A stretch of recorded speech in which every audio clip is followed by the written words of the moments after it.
Hello everyone, welcome to another week of Get There streaming. Gonna be bringing you some modern action this time around. More of our standard fare as opposed to last week, which was standard. Um, so we're gonna have 6 new decks for you. That's a lie. Some of these decks aren't new at all. Ricky, do you want to say anything to start with our intro? It looks like we have a pretty interesting matchup today. First matchup will be Blue Green Eldrazi versus Grixis Shadow. All right, that's gonna be fun. A little less common than say like Bant Eldrazi, because I think that was a matchup. I think the Bant Eldrazi existed at the time of Grixis Shadow. Like, I mean, I think they both were like seen as like heavily played decks at the same time. And then we're popping over to blue green Eldrazi versus red white aggro. Now, this is Justin's custom list. It's not the usual stock list of red, white, burn. This is has Hazarets and Hazard's some Chain Whirlers, Soulscar Mages. some other jankiness in there, but Justin apparently plays the deck well, so we'll see how Yeah. it goes. Finish up, we have Grixis Shadow versus red aggro. Should be interesting. An aggro deck versus shadow deck is always interesting to watch. White Black Taxes versus Hollow One. I don't know what to think about that matchup. It's gonna be something.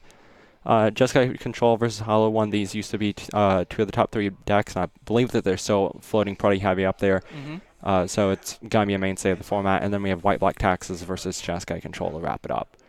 So with that, I think that we're good going. Start looking into our first matchup of Blue Green Eldrazi versus Grixis Death Shadow.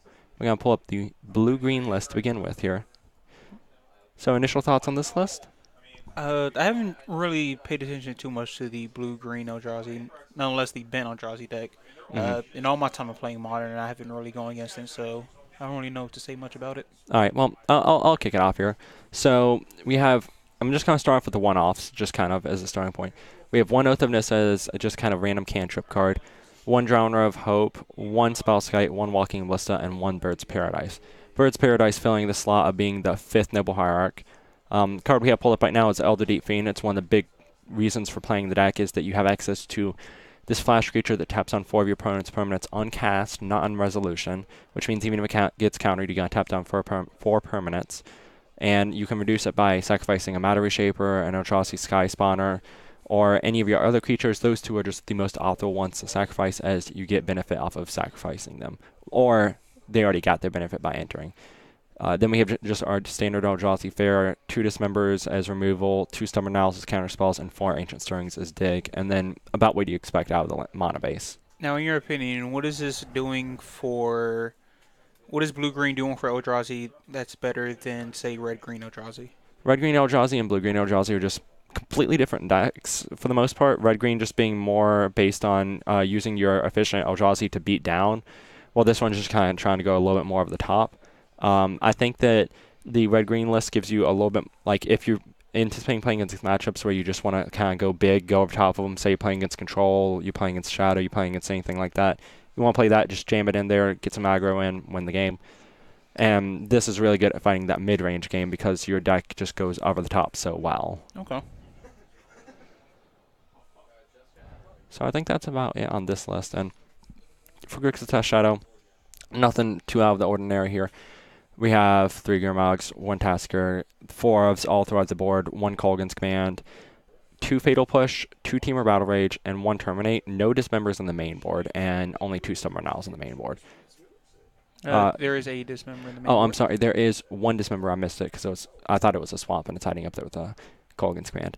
So we do have 1 Dismember, 1 Terminate, and then mostly standard fare. And we have the Young Pyromancer sideboard playing in there as well.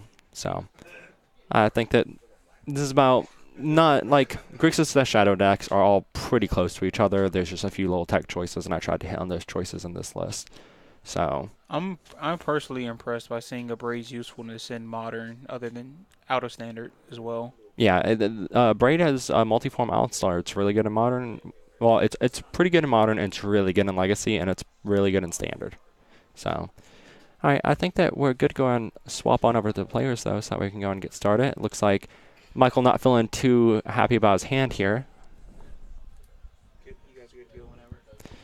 All right, so they're going to go and pick up the cards to see if they are good to keep. And Kirby just going to go and lead off on the best land for an Eldrazi deck to start off on in the form of Eldrazi Temple. I think Ioun is better for them to start off on. Yeah, if it was legal, it would be a little bit better. Michael, your thoughts? Seeing One Spellskite, two Thought Knots, a Nibelheart, a Yavimaya Coast, and another Eldrazi Temple. With the two Thought Knots and the other Eldrazi Temple, this means that Michael has no way of preventing a turn 2 Thought Knot Seer, which is not something you want to be dealing with.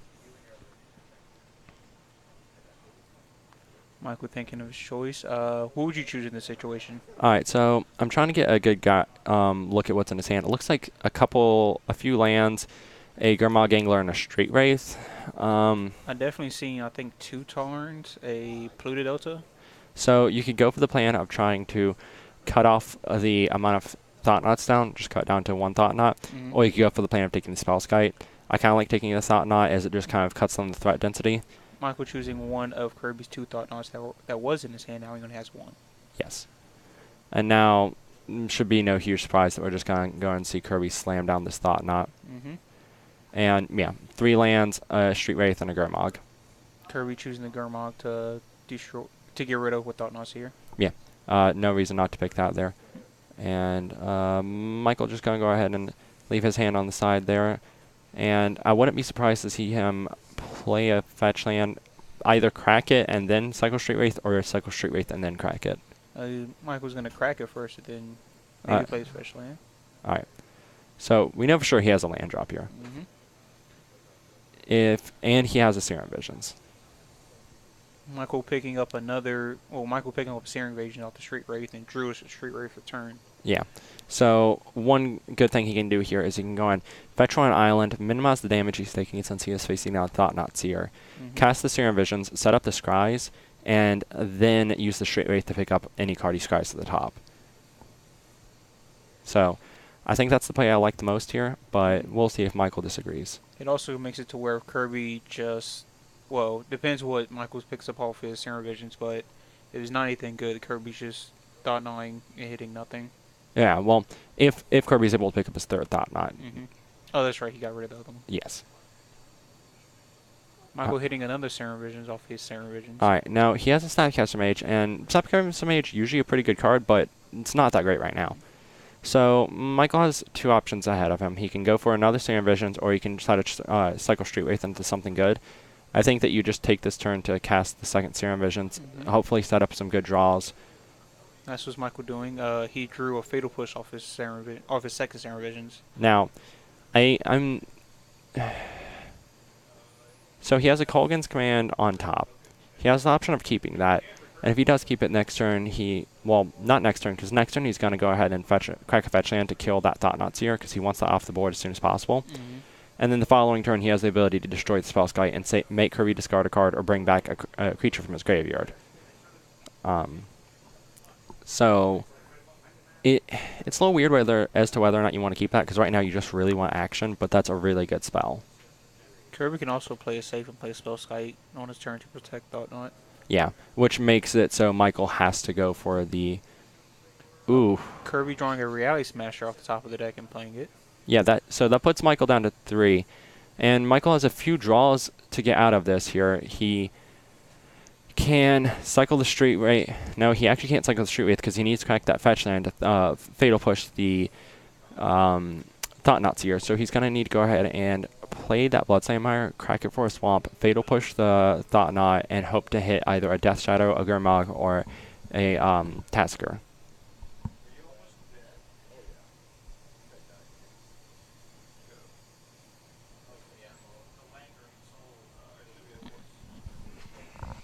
Michael playing the Bloodslayer Mire and cracking it. Yep. Basic Swamp.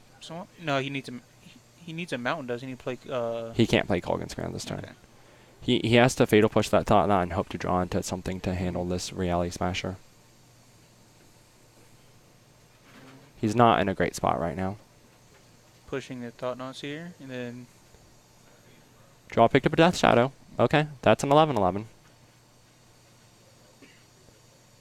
So he just throws down this 11/11, hopes, and has to hope it's good enough. And if Kirby has another Thought Knot, then, another Reality Smasher, he just wins the game.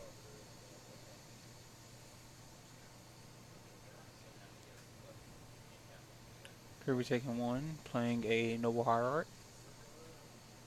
Playing the Spell Sky. Okay, well, that's good enough for now. So, Michael cannot cast that Kolaghan's Command this turn. He cannot cast Kolaghan's Command, and he cannot afford to crack a fetch land either. He's going to have to crack 1 fetch land. He's going to have to go down to 1 life. Because he needs that red source of mana. Puts him in a not great spot, but he certainly can get out of this. Kirby having a Noble, a Cavern, and a Matter Reshaper in hand. Yes. Playing the second Noble. Now, that Matter Reshaper is eventually going to be a problem because that means that Michael is once again left needing to draw another threat, or actually just another threat because removal spell is not good enough at this point. It doesn't matter what removal that Michael has. Kirby can also target his Spellskite with it. Yes. Or he can redirect it to his Spellskite. Yeah, so that's why it has to be another blocker specifically. And same thing goes with Team of Battle Rage at this point. Kirby can redirect the Team of Battle Rage. And even if he couldn't, this still wouldn't be lethal. Michael drawing a Lightning Bolt from the top of his deck. Yeah, pretty sure that Kirby has this one. He can Lightning Bolt the Matter Reshaper, but Kirby at that point just redirects it to the Spellskite, and that should be good enough. He can go for a Kolaghan's Command to destroy the Spellskite. If he were to go for Kolaghan's Command, destroy Spellskite, and deal 2 damage to Matter Reshaper, he can redirect that part of the spell to the Matter Reshaper if he wants to.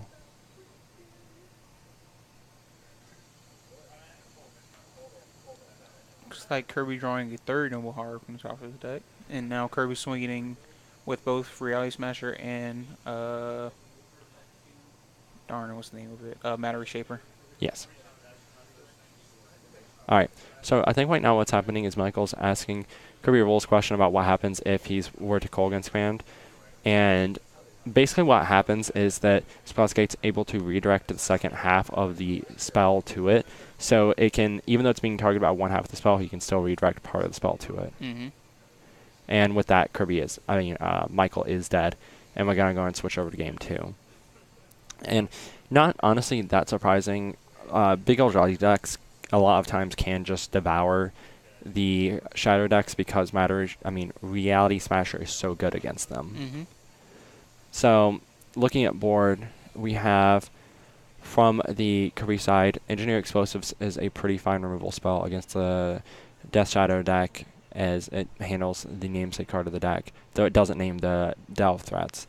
He also has access to Obstinate Battlist if he wants to bring them in, and Kitchen Finks. He doesn't need to bring in a ton, as most of his deck is actually pretty good against Death Shadow.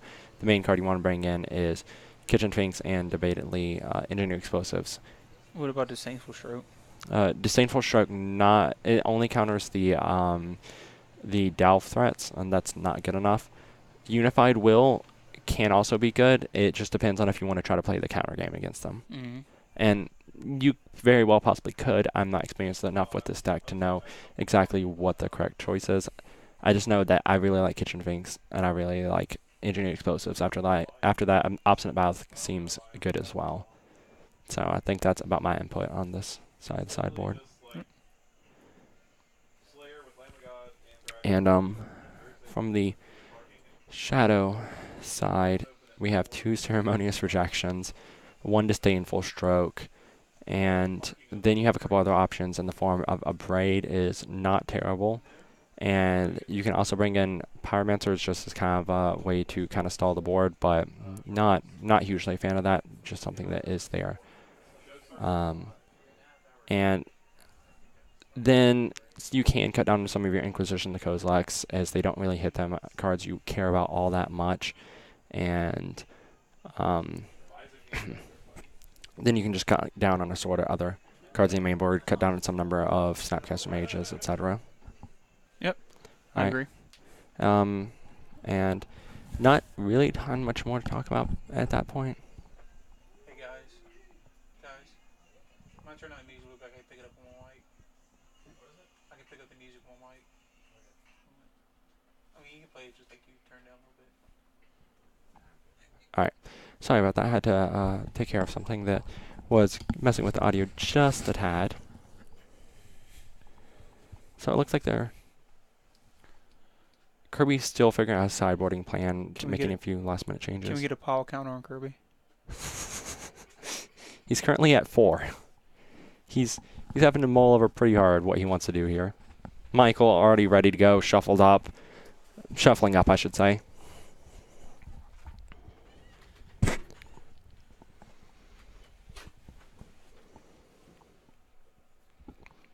Seems like everybody's a fan of these Magenta Dragon Shields nowadays. Magenta Dragon Shields look really good. Yeah. Dragon Shields just quality sleeve brand. Not sponsored, but we wish we were. Yeah, no, like, if they want to drop us a sponsor, I know we only have, like, some amount of viewers. Don't worry about the amount of viewers, but yeah, they should drop us a sponsorship offer. That would be dandy.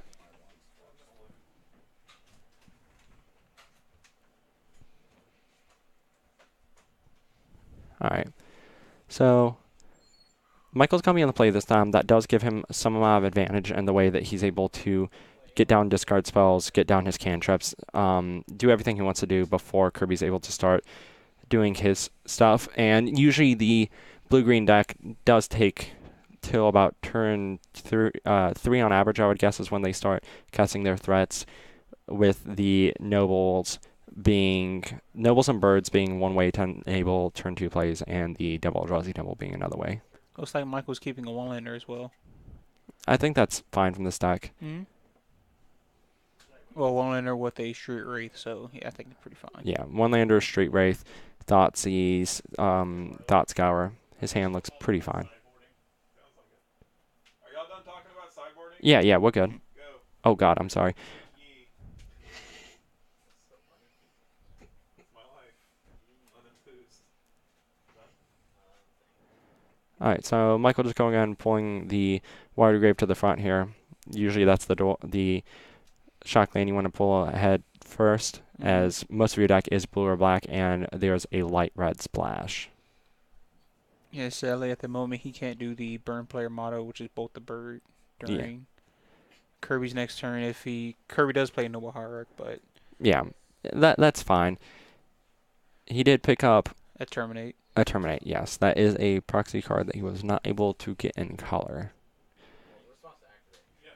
So, Kirby has access to 2 Thought-Knots, 1 Ancient Stirrings, and 1 Noble Hierarch here. Once again, Michael's looking down the hand of double Thought-Knots here. Yeah, Michael's most likely going to Thoughtseize one of the Thought-Knots here again. One of the Thought-Knots or the Ancient Stirrings is another fine option. Most likely, just going to try to cut down the amount of Thought-Knots, though. That card is very powerful in general. Yeah, Michael doesn't care about the Noble Hierarch since he has a bolt in hand. Yeah, well, he doesn't have a guaranteed way of casting that bolt, though. That's true.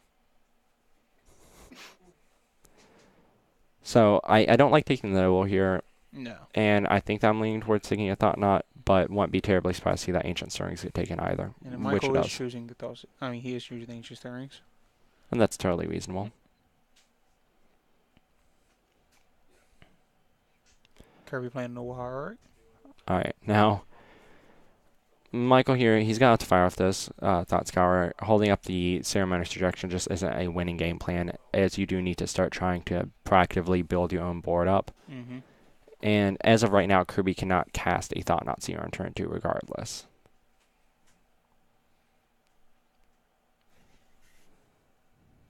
Michael does do a main face Thoughtseize. Then, if Kirby gets a top deck Eldrazi Temple, then it's gonna be a real feel bad if he plays Thoughtseize. And after he sees Thought-Knot Seer. Yeah. Kirby instead is gonna attack with his Noble. Yep, nothing else to do with it, so just goes and get that attack in. And Michael now picked up a fetch land, which means he can fetch shock and either bolt the bird, play it. I believe he has 1 Death Shadow or 2 Death Shadows. If he has 2 Death Shadows, he can also just deploy 2 Death Shadows. I think it's 1. No, it's 2. If he has 2, I almost just like fetch shocking and just going double Death Shadow to double down on your threats. But just casting 1 Death Shadow and holding up that Stubborn Owl is also pretty fine play. And it's gonna feel real bad if Michael plays double Death Shadow and then Kirby just plays EE. Yeah, that is something you walk into if you make that line. If you take that line. Michael's gonna bolt the bird and bolting Nova Hierarch and then playing his Death Shadow. Okay, this is also a fine play because as As Kirby top decks Eldrazi Temple. all right. Now from Michael's side, he has one Death Shadow, one Ceremonious Rejection, one Snapcaster, and one Terminate. Kirby probably wants to take the Terminate to let his Thoughtseize. I kind of prefer just taking that Death Shadow because I don't know if you really want to deal with. Because if you take the Terminate, the next turn Michael's able to play a second Death Shadow and then hold up Ceremonious Rejection, which feels pretty bad. So would you take the Rejection or would you take the Death Shadow? I would take the Death Shadow. Mm-hmm. But if it's not the Death Shadow, then I prefer taking the Ceremonious Rejection over the Terminate. Kirby still deciding what card he wants to pick. Looks like he might choose Rejection. Yep. Kirby chooses Rejection. We're just going to go and exile the Ceremonious Rejection. This leaves Michael with a Terminate and a Death Shadow in hand, along with the Snapcaster Mage. And if Michael's able to top deck his way into a land here, then he's going to be able to kill that Thought-Knot Seer and deploy a second Death Shadow. Michael, in fact, did draw a swamp, so he's able to do that line. Yep. So I wouldn't be surprised to see that Terminate get fired off, then deploy a Death Shadow, and swing at Kirby for 4.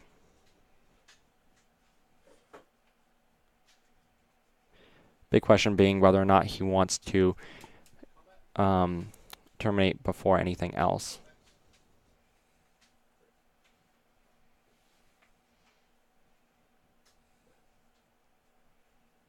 Michael playing a swamp, then tapping it for a second Death Shadow.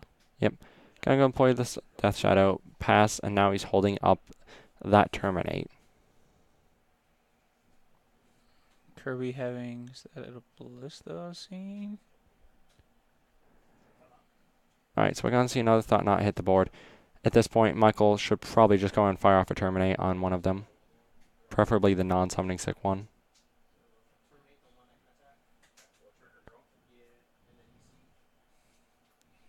And Kirby sees a hand of Snapcaster and Thoughtscour. Unsurprisingly takes the Snapcaster Mage, leaves Michael with one cantrip. Mm-hmm.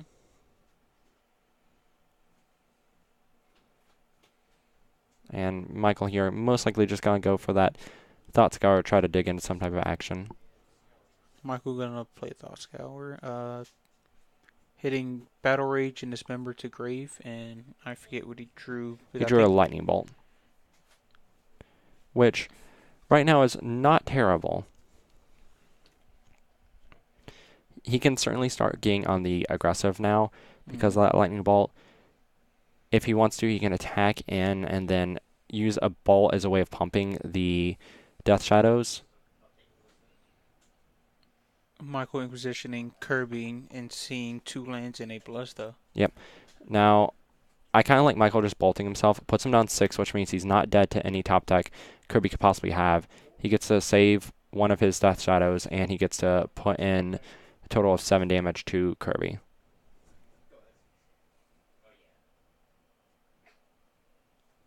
Michael did in fact bolt himself to let his Death Shadows live. Yep.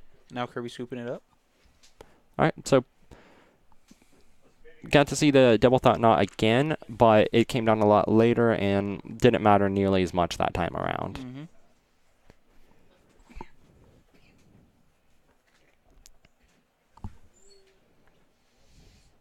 Okay, our computer guy's going down the steps as we speak. And we're going to go and see another game with Kirby on the start here. Wonder if he's going to have another Thought-Knot, double Thought-Knot hand or not. I prefer a double Thought-Knot hand over a double Hollow One on turn 1.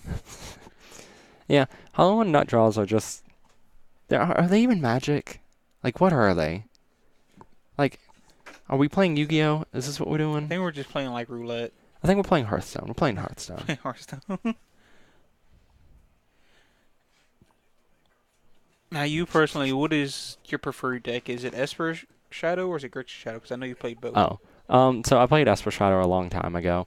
And I thought the deck was a really good choice at the time because a lot of people were playing Grixis Shadow, and the way I had Esper Shadow built, it was built to have a really good matchup against Grixis Shadow as well as having a better matchup against the Eldrazi decks.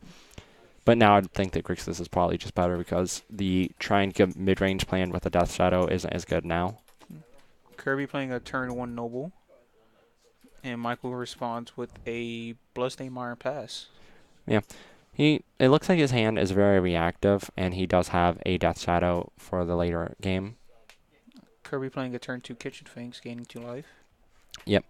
Kitchen Finks being a card that I had suspect that he was going to sideboard in. This is a really good card against the Death Shadow deck. It doesn't get countered by the Ceremonious Rejection, and there's no clean way for Shadow to kill it. Michael, during Kirby's end steps, is going to snap the Bloodstained Iron, getting a Water Grave, and then Serum Regeneration. Not those. What is the card? Thought Scour. Thought Scour, sorry. You're good. Alright, so now Michael has a Thoughtseize, and he can go and fire off this turn, put himself down to 13 if he were to shock as well. And I believe he actually has double Thoughtseize, which means he can kind of just take apart Kirby's hand and leave himself at a pretty low life total, which is fine when you're running Death Shadow.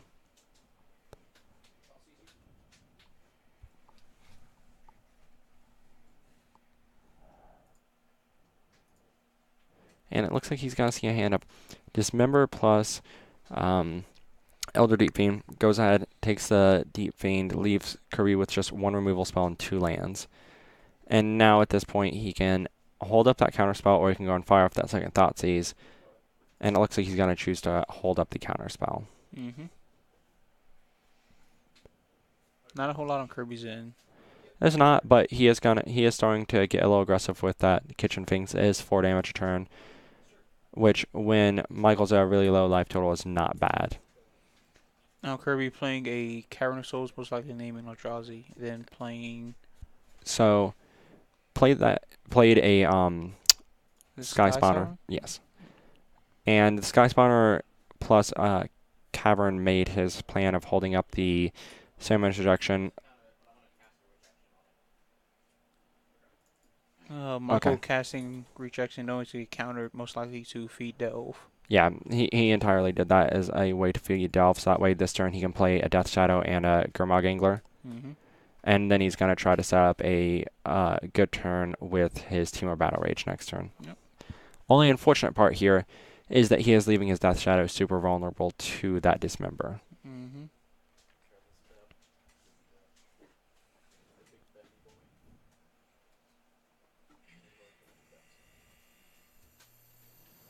Which, I mean, the 12/12 Gurmag Angler isn't the worst. Yeah.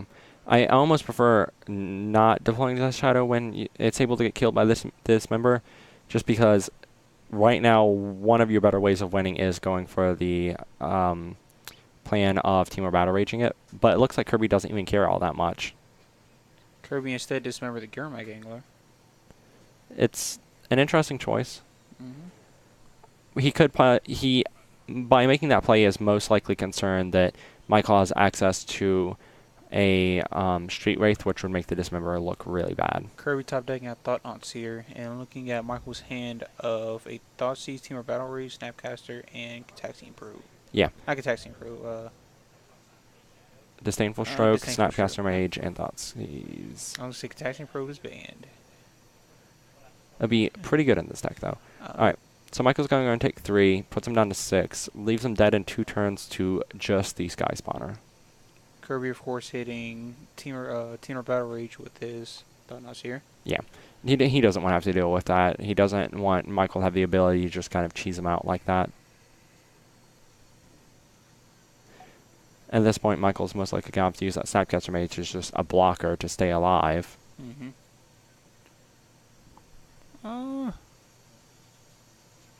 Because next turn, Kirby's able to swing 2 in the air, and then he blocks the Thought Knot and takes another 4 on the ground. And that is lethal. There's not much Michael can do to get out of this game, to my knowledge. Yeah, he's in a pretty bad spot. He needs to top deck the other team of Battle Rage and have Kirby leave himself open to being blown up by it.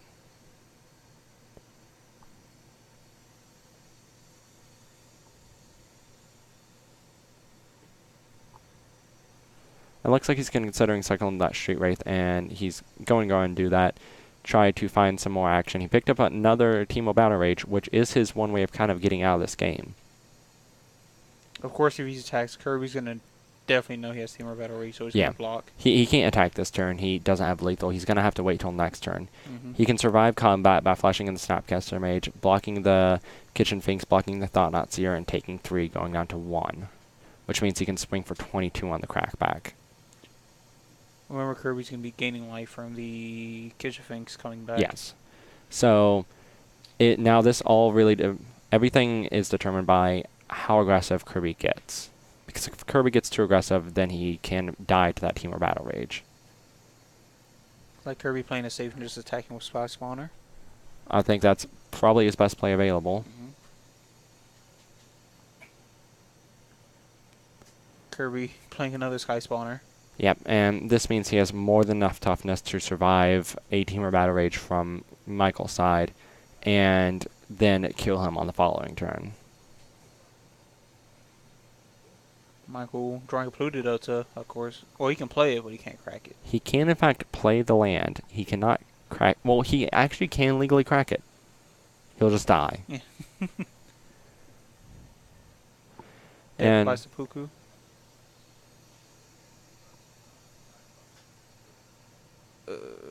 I'm not a fan of the blocks Kirby made, so Michael blocked with the Snapcaster Mage and of course Death Shadow, and Kirby blocked the Death Shadow just Kitchen Finks and then blocked. Yeah, that means that he's taking 10, and then he's taking 12, which is lethal?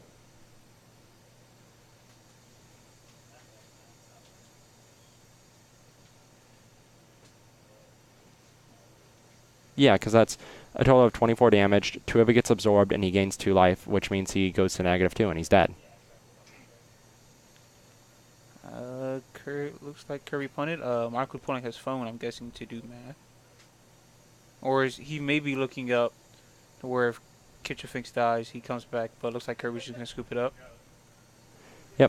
All right, so I think Kirby had that game, but he kind of threw it there in the last blocks. If he had just gone a little bit more defensive and thrown more creatures in front of Death Shadow, he was going to be able to easily win the game. I also don't see the reason of blocking Snapcaster Mage. At most, you're taking 4 damage and you're 18. Like, I think it's fine if you're able to get that free block in. But you can certainly take the 2. But you should definitely be committing more to the Death Shadow, considering your opponent has 1 out. Don't let them you can take away that 1 out. Why wouldn't you take away that 1 out? Yeah, if my Grixis Shadow opponent is at 1 and he hasn't scooped up the game yet, I know he has an out in his hand. Yeah, he has an out in his hand, or at the very minimum, he's trying to make you think he have an out. And if you can play around it, play around it. Like, it's free enough. But oh well, these things happen. Like, sometimes you just kind of overlook the lethal on board, and that can happen especially when you have cards like Teamer Battle Rage, which just so quickly swing the tide of the game. Because Kirby was so far ahead on board and so ahead on life, and then just died in 1 hit. So now we're going to have the same deck, Blue-Green Eldrazi versus Red-White Aggro. It's going to be slightly different here. This one's going to be a little bit more race heavy from the Red-White side, as opposed to just kind of trying to play that removal plus race game. We can go ahead and pull up Justin's Red-White list. Alright, and we're going to get that. We got that up now. So, with this list, we have a lot of the standard burn fare on the very bottom row. Just, you got your burn spells. Then, a lot of your standard burn creatures with Monastery, Swift Spirit, and Eidolon. Emphasis on standard, because Soulscar Mage and Chain Whirler's in there. Yep. And Hazoret. Yep. And we also have 2 Grim Lavamancers. And with combination of the Grim Lavamancers, the Soulscar Mages, and the Chain Whirlers, you're kind of on a little bit of a heavier creature mid-range plan. And you have some neat synergies with Soulscar Mage in the deck. Your Grim Lavamancer will deal -1/-1 counters to creatures. Your Chain Whirler gives -1/-1 to creatures. And your Searing Blades / the rest of your burn spells give -1/-1 counters to creatures. And this can be pretty solid, and it's also a way of incidentally beating cards like Kitchen Finks, because if you kill a Kitchen Finks with Lightning Bolt or Searing Blaze, they don't come back because they died with -1/-1 counters on them. Is that how that works? Yes. Okay. Because persist says it comes back if it did not have -1, -1 counters okay. on it. Yep. Oh, So that's why you better me at the game. I didn't know that. Or do you think about that? yeah, it's gonna be interesting to see how these two decks interact. Honestly, I don't know who I think has the advantage here, but I think that we are good talking about this deck, and we've already seen Kirby's main deck, so we can probably go and switch over to the matchup. You guys are great. Looks like Justin won the die roll, which is always scary to see burn on the play. Yep. Even though this version is a little bit more of a creature based, it's still not great if you're on the draw against the deck that starts off on a Monastery Swiftspear off of a red-white land. Justin turn 1 played Inspiring Message and Swift Spirit, and Kirby replied with a turn 1 Sanctum and playing Ancient Stirrings, still choosing his card from it. Now, he keeps pulling lands to the top of the pile, even though there's a Matter Shaper there, which kind of leads towards me thinking that his hand's a little light on lands, and he's doing fine on threats. Kirby choosing a Headship Oasis from Yes.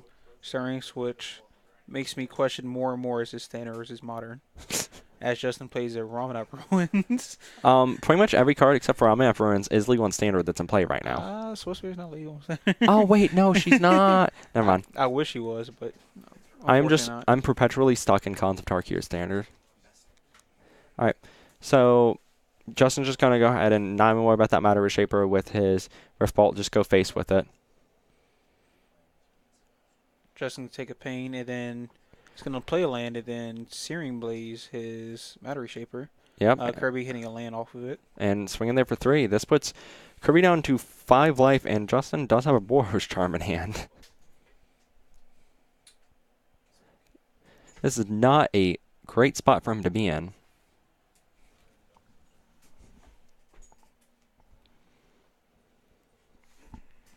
I too wish Swift Spirit was in standard. I'm fine with it not being in standard. We have slow Swiftspear. You don't want to make the burn deck better? Red deck better? No. Nah, it's fine. Alright, so Kirby just going and trying to muddle up the board, throw down as many blockers as possible, prevent this Swiftspear from getting in any actual damage.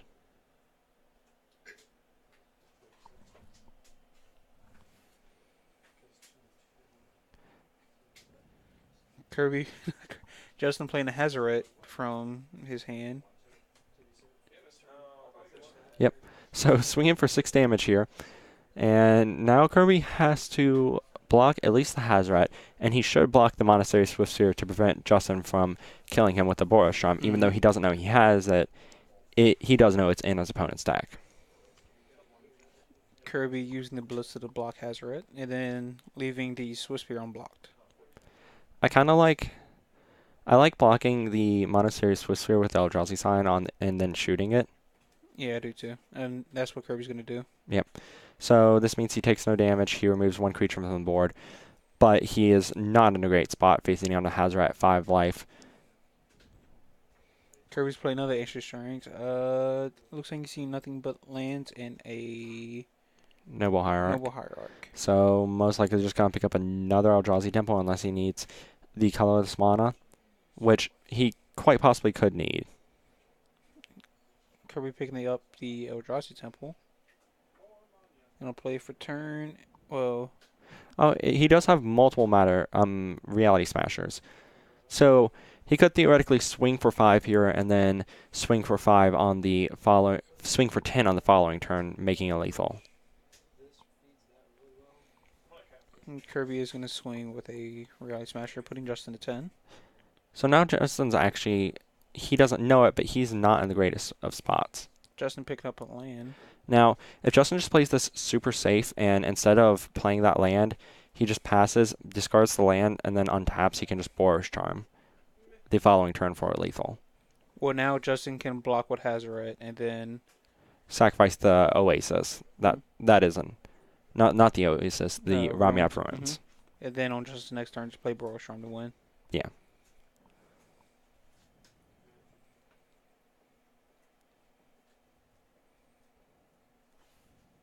Looks like Kirby's putting a lot of thought into what he wants to do here. Even if Kirby plays his second Reality Smasher, swings in, Hazaret blocks one of them, And Justin is taking 7 damage. 7? Yeah. Going to 3? Instead, Ooh. Kirby just going to go and fire off this Thought Knot, but he's going to get Borstormed, and then he's going to be dead on the next turn. Does Kirby have enough for that second Reality Smasher now? No, he does not. Okay. I believe he does. Yeah. Yeah, he blocks 1, takes a total of 1, 6. He takes 8 damage, going down 2, and then Kirby's dead the following turn. Mm-hmm. So, Justin going ahead and taking that game after a lot of early game aggro, and then a turn 4 5-4 haste with Indestructible. As it turns out, it's fine here. So, going to go ahead and start going over to sideboards here. Gotta get those lists pulled up for you here in a second.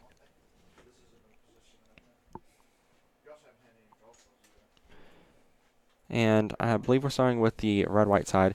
So from the red-white side, he has access to a few different cards here, depending on what he's expecting from his opponent. The Blessed Alliance can be a tool to remove the attacking creatures if he is worried about his opponent out-aggroing him. The Exquisite Firecrafts are not that great here, never mind. And then he has access to things like Smash the Smithereens if he is worried about any amount of artifacts coming in. But it looks like he doesn't have a lot of things that are specifically super great in this matchup. Skullcrack could be something else that's on his radar to handle any life gain that might come from the opponent's side, but there's nothing I'm super excited for here. Yeah, this is not a lot of anything. There's not a lot that red white can really do to Eldrazi. Yeah, aside from Deflecting Palm, but we're not at a point where you play that card anymore. Mm-hmm. So, anything? Deflecting Palm, or if like Sunburn next playing Molten Rain the sideboard. Yeah, I've never seen a use for it, but it's there. yeah. Anything else to add about this sideboard?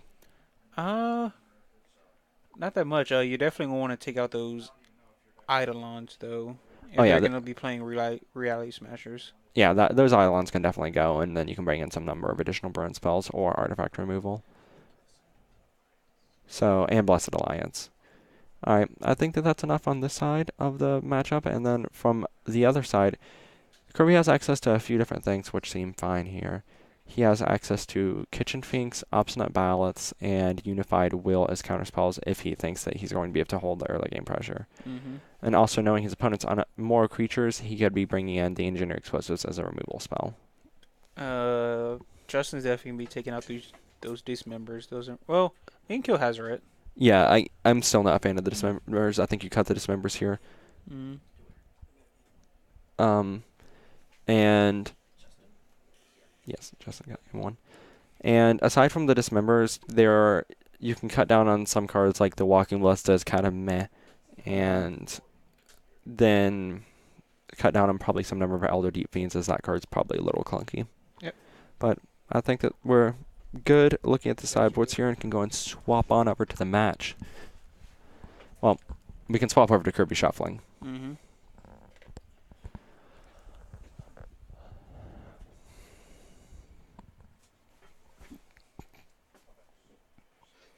So being a Boros Burn player, it's kind of weird seeing a more creature-heavy deck from Justin. I know he used to be playing Bomat carriers in his main deck as well. Yeah. He's been messing around with a whole bunch of different builds of red X creature aggro with with slightly less burn than the regular iterations of Sedalis. He did pretty decent at a event with his deck, didn't he? Yeah, he was doing pretty hot at an open a few opens ago. Mm-hmm. He was kind of getting coined as the Bomat guy over the weekend.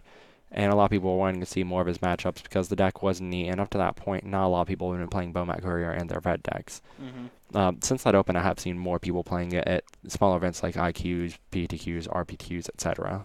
Justin's no longer on Bomats. Yeah. We have a Eldrazi Temple for Kirby. Turn 1. And we have another Monastery Swiftspear from Justin. But I do see that Kirby has Kirby has only one land. That is pretty not great from here. And it looks like Justin doesn't have a turn to play, though. He's probably just coding up Burn Spell, maybe? Maybe, but he might. I wouldn't be surprised to see him go for just trying to get as aggressive as possible that turn and casting a burn spell if it's not something like Searing Blaze. I think Justin brought. Oh no, it's just a handful of Searing Blazes. That's why.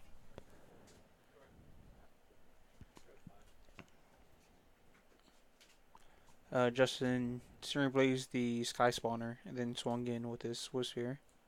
Yep. We have a land at Thought Nasir for Kirby. All right, so we do see an exquisite firecraft getting brought in from Justin's side. Hmm. But it looks like, unfortunately for Justin, he's holding 2 shock lands, a Ramiap Ruins, and then I believe a basic land, which not exactly what you want to be looking at when you're playing the red X aggressive deck. Mm-hmm.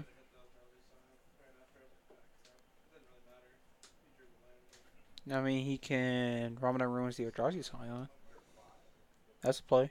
Ramiap Ruins, Oh, no, he only only- does 2 damage to player. Never mind.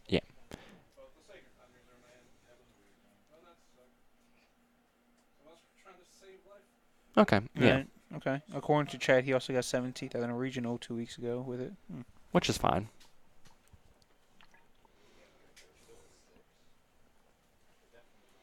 All right, and I think that Justin picked up a Skullcrack here. Yep.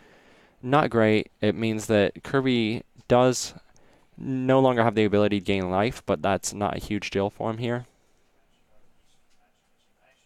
I think that right now he's just able to have a pretty solid control over the board, Mm-hmm. and that's fine for him, though he does probably want to start trying to work on ending the game, as the longer you let your burn opponent go, if you're a low life total, you are risking the possibility of just getting killed out of nowhere.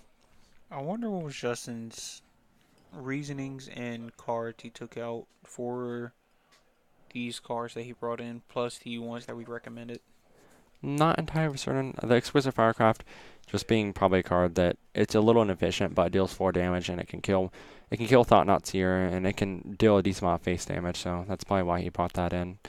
I agree with the Skullcrack for sure, though. Kirby playing a Reality Smasher and swinging with Thought Nazis and Reality Smasher, and Justin blocking Thought Nazis with his Swiss Spear. Justin for turn picked up a Skullcrack. Picked up a Searing Blaze, and is gonna fire that off on the Eldrazi Scion. To do 3 to Kirby. Puts Kirby down 6, but I don't think that there's a way that really Justin can win. He's gonna take 14 damage this turn, and then even more the following turn. Taking 9 damage this turn. He can Borrow's Charms and Ruined? No, he doesn't have enough mana for that. Yeah. Picked up a Searing Blaze, not good enough here. And Justin just scooping it up.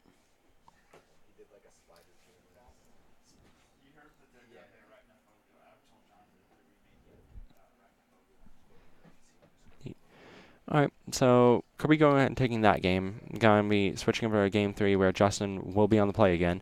This not being the greatest thing for the Eldrazi deck, but he can certainly fight it if he has a quick enough hand. Mm-hmm. Justin's now de-sideboarding some cards. He most likely is swapping in some cards that he didn't like on the draw, but he preferred to have on the play. If we can get a peek of his... Justin's bringing in. He brought in 3 Smash to Smithereens. Okay. So he didn't originally have those in his list from post-board. Okay. But he saw the Spellskite, and that probably made him remember that that deck does play some amount of artifacts that he cares about. Mm-hmm. I don't know if it hits anything else, though. I think it hits Engineer Explosives and not much else besides that. And the one Walking Ballista is one other card I remember. You're not going to use for Walking Ballista. Yeah, you're not gonna use it for Walking Ballista, but it can target it. Mm-hmm. Just not a very good target.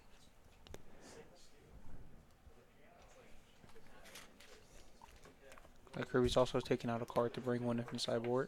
Yeah, I not for certain, but I think I saw him pulling out Noble Hierarch. It looks like he's bringing in some number of Unified Wills, possibly. I can't tell. He pulled this to the front, then pulled Echoing Truth to the front. Maybe Echoing Truth to hit Hazoret? Echoing Truth to hit Hazoret, or just as a tempo play to remove one of his 1-drops, I suppose.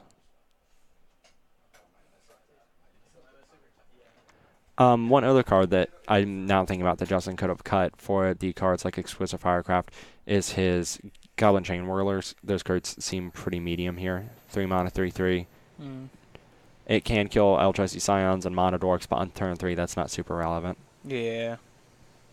The only thing I could, like you said, you can hit Hierarch and the Scions. Other than that, even on Soul Scar Mage, just not really doing a whole lot besides hitting your opponent for 1. Yeah. Alright, now Kirby going ahead and open up a hand with 2 lands, an Ancient Stirrings, some number of Eldrazi, and a Kitchen Finks. Justin again hitting a turn 1 Swiftspear. Yep, he's on top of those Swiftspear draws. Kirby responds with a turn 1 Ancient Stirrings. Yep. Looks like hitting. 3. I think I see 3 lands, a Walking Ballista, and a Noble Hierarch. Looks like hitting the Noble. Noble, unless he's running low on. No, he can't hit the Noble. It's not. Oh, sure, It's not colorless. No. I think he's hitting inland then. I don't think you really need Ballista in this situation. Yeah, I think it's too early for Walking Ballista to do anything too impactful. And unless he drew into the land here, I do believe his hand is light on lands. Kirby choosing. He's thinking over. Picked up a Sanctum of Ugin. Justin does have Smash Smithereens in hand, but it's not doing a whole lot here. Justin bolting Kirby, then swinging Swiftspear. Yep. Looks like maybe doing some more. Oh, it's suspending Rift Bolt. Suspending Rough Vault, and he is holding a an Exquisite Firecraft for next turn, so he's going to be able to deal a lot of damage this turn. Kirby played a Breeding Pool, tapped and passed. Now, Justin can't pick up another land, which means he's not able to play the Exquisite Firecraft. Kirby playing a Reality Smasher and passing. And Justin is going to Skullcrack him Yep. during his own step. Now, Justin picked up a Boros Charm. Pretty not bad here. I almost like just passing the turn because he has Skullcrack and a Boros Charm. Yeah. You're winning this burn plan. Mm-hmm. Kirby cannot gain life this turn because of your Skullcrack. And you're going to be able to have lethal in the next couple turns. Even if Kirby has access to, say, like, 1 Stubborn Denial. If Kirby plays... Oh, wait, I just realized he can't cast the Boros Charm. You're right. But he can cast the Skullcrack. Mm-hmm. The only bad thing is, like, if Kirby plays a Thought-Knot Seer. Plays a Thought-Knot Seer. I think you're fine with it. He does take one of the good cards from your hand, but you're able to get some damage. And that's really not bad for him all because he gets a Skullcrack and put him down 3. And then if he draws into any land, he's able to win the game. Justin getting Kirby because Kirby played a Kitchen Finks, and Justin in response. Skullcracked him, puts him down 3, untapped, Exquisite Firecrafted him. Pretty. He cannot play Exquisite Firecraft, can he? He played a fetch land and cracked it. Okay. Yeah.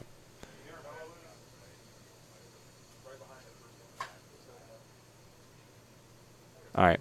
So, Justin just kind of playing the very basic plan of turn 1 Swiftspear, burn spell, burn spell, burn spell, you're dead. Mm-hmm. And able to get the match through that. Also, if you're watching and didn't know what happened in the Sage, Justin Crackman just showed Kirby the Exquisite Firecraft from the kill. Yeah. He didn't get the land and was just like, here's the thing, you're dead. And Kirby agreed. So now we're going to have Grixis Death Shadow versus the red-white aggro list we just had up on screen. Michael is going to be in a real feel bad situation if Justin, of course, wants to die roll. With, of course, no deck wants Burn to be going first, but especially Grixis Shadow, Yeah. which you're doing so much damage to yourself. Yeah. Grixis Death Shadow is... So, you do have more ability to remove creatures now, but your Stubborn Owls do get slightly worse as there's more of a creature density here. Mm-hmm. But considering a lot of lists are now on like 2 Stubborn Owls, you're fine with that because you're able to better interact with what they're doing. That being said, you're still facing a tricky situation. Any deck that can deal you large amounts of damage out of nowhere can be pretty tricky for a Death Shadow list to deal with, as a lot of your cards just natively deal you damage. It's also going to be weird with Justin playing a more creature-heavy version with Death Shadow having more creature removal. Yeah. Now, The biggest card from the side of Michael here is going to be that Temur Battle Rage. The Temur Battle Rage is going to allow him to effectively race what Justin is doing and to snipe the game out of nowhere. The Inquisition, the Kozileks, and Stubborn Owls also go a good little bit here because they're able to prevent Justin from casting one of his better spells, like, say, a Boris Charm that would present lethal out of nowhere or anything of that like. Mm-hmm. So, this should be a pretty interesting matchup, though I do think we're going to see Michael on the back foot here. Mm-hmm. From looking at Michael's sideboard, he doesn't have a whole lot of countering the burn matchup besides from just 3 cards of counter magic. He has 2 Stubborn Owls on his sideboard. Aside from that, he has access to some cards. He can bring in Grim Lavancers if he wants to try to snipe down some of the creatures. He can try to go wild with Young Pyromancers. I don't like that plan very much. Just something in state. Aside from that, Kozilek's turn, another card to consider if you know your opponent's running 8 Swift Spears and 4 Eidolons. So, aside from that, I don't think there's a ton much else to talk about for now. So we can if I could see Justin's sideboard again, or Justin's list. we're gonna go and get that list pulled up. Just seeing from Justin's list, just in the form of graveyard removal, he has relics. He has relics. Also has Blessed Alliance to. The Blessed Alliance says target player gains life, or Yes. is it just okay. Blessed Alliance can be used to kill the Death Shadow, and Exquisite Firecraft can be used to kill the opponent with the ability to be uncounterable. Justin can also do some tech to where if Michael's attacking with Death Shadow, he can make his opponent gain 4 life. Then And sacrifice a creature, Mhm. yes. It's pretty good interaction, but we can go and let them know. it was like Justin won the night roll, which is kind of a bad situation. Oh, actually, one thing, I'm sorry, I forgot this interaction because it's been so long since I played Death Shadow. So, let's just say hypothetically your opponent's at 9 life and they attack with Death Shadow. If you play a Blessed Alliance, make them gain 4 life and sacrifice an attacking creature, they can sacrifice the attacking Death Shadow because the Death Shadow won't die from having 0 toughness until all state-based actions are checked. Okay. Justin playing a turn with Soul Scar Mage, and then Michael playing with a cracking for a Swamp Plank Thoughtseize. Justin revealing a Swift Spear, Bolt, Soul Scar Mage, Lightning Helix, and a Hazoret. Now, I don't think you're too worried about the Hazoret. It's a little far away. You're worried about it if he gets to it, but for now it's fine. The Lightning Helix is not castable at the moment, but any land does give him that is an out.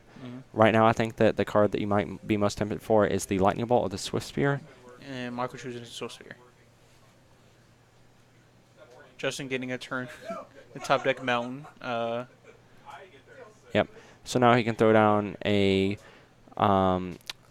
Monastery Slow Spear and Lightning Bolt to get in 3 damage, and then an additional 2 from the creature. Putting Michael at 12 here. Does Michael have he does have a second land. Yeah. Okay. It looks like Michael has a few lands in hand, but he's trying to figure out how to best handle the situation, considering he is at a pretty low life total.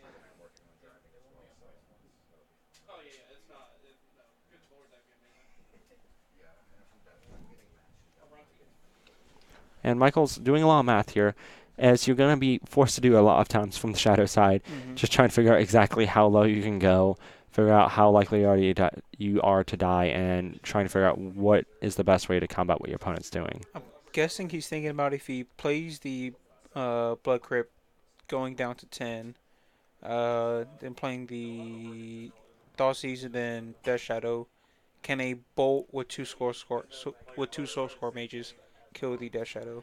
I mean, even if it doesn't kill it, it kind of neuters what the Death Shadow is trying to do. So he's going to have to go for the plan of Thoughtseizing down to 10, playing a Shockland down to 8, and playing a Death Shadow, and just hoping it's good enough. And I wonder if it was correct to play the red-black land over the blue-black land. Justin can also just swing out and Bolt with Prowess Trigger, putting Michael's at 3, and then top decking a Burn Spell. That is an out he has. Now, Michael did pick up the thing that punishes him for not getting that blue land here in the form of a Stubborn Nile.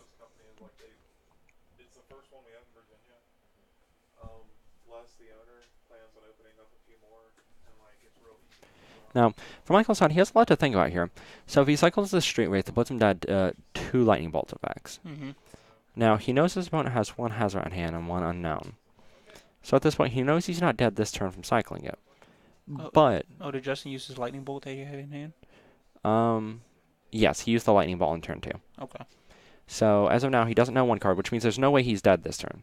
He's going to be able to play this Polluted Delta and hold it up to cast that, to cast the Stubborn now. Michael swinging in with his Death Shadow and Justin blocking with a Soul Scar Mage.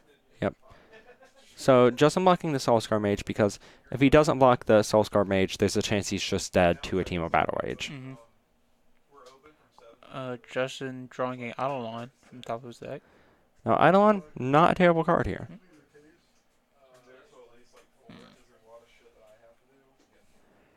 Now we're gonna go and see Justin crack the Polluted Delta, go down to 5 life, most likely gonna get a tapped Water Grave, as he does. And now he's hoping to draw into some type of action, a removal spell, a Team of Battle Rage. Delve Threat would also not be terrible here. Mm-hmm. Instead, he picks up an island. It looks like he has a handful of lands plus a Stubborn Denial. And now he's in an awkward spot because if he attacks and then Justin has him dead if he has a single burn spell. Michael cannot afford to attack at this moment. He cannot. He can't afford to play anything at the moment. No, Michael is in a really bad spot. He needed to draw a Team of Battle Rage this turn. Looks like Michael's going to attack. Maybe bait out a block because of Team of Battle Rage. Because if Justin played around the Team of Battle Rage last turn. Mm.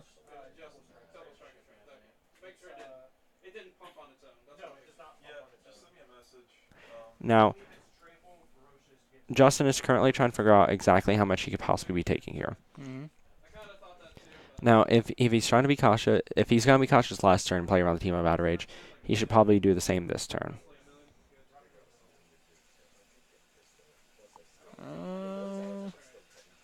Justin blocking with a Soul Scar Mage. Now, if he blocks with the Soul Scar Mage and Michael only has a Team of Battle Rage, then he's taking 18 damage. Which means he's not dead. But also, if Justin goes to 18 damage, you can't play any burn spell. He can't play any burn spells, nope. So Justin going to double block. Now, this is interesting. He's making the correct play in the way... He's making the correct play of playing around the Team of Battle Rage, but at the same time, this may be one of those times it's not correct play around the Team of Battle Rage, because now how are you winning against this Death Shadow? If Michael, say, picks up a Team of Battle Rage off the top, are you beating that regardless? Or if he has a Team of Battle Rage in hand already? I almost like Justin blocking with Eidolon, so he still has... Something in play? Mm-hmm.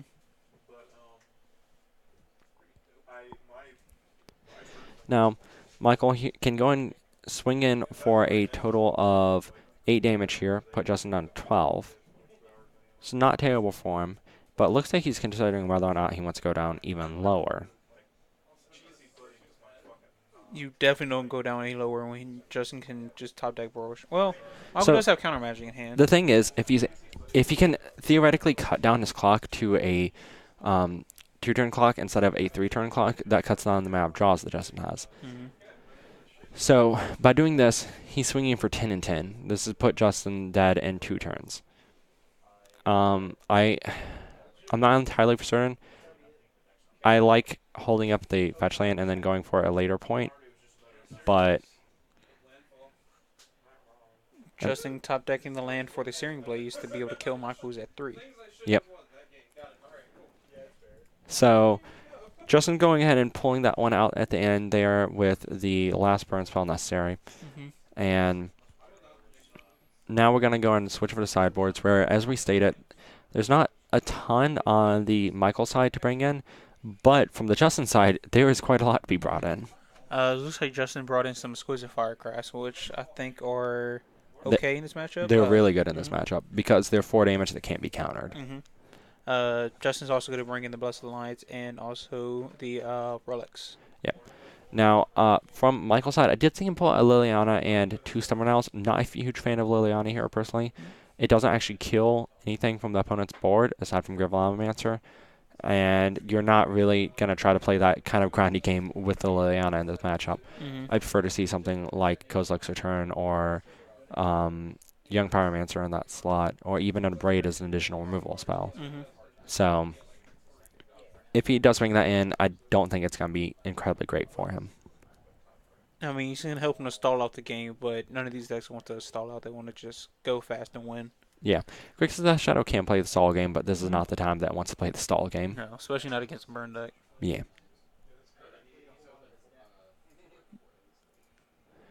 And like we already mentioned what he's going to be bringing in here. He can cut down on some number of his not so great creatures. His Goblin Chain Whirlers are kind of medium here. His Grim Lavamancer's are a little weak to the removal spells. And I don't think Hazard's doing much in this matchup either. Hazard's a little bit of a pipe dream. And then beyond that, you have some of your less efficient burn spells like Rift Bolt or Searing Blaze. And you have 4 Soulscar Mage if you really want to cut down that low on creatures, but I'm not sure how great that is either. I feel like Searing Blaze is okay.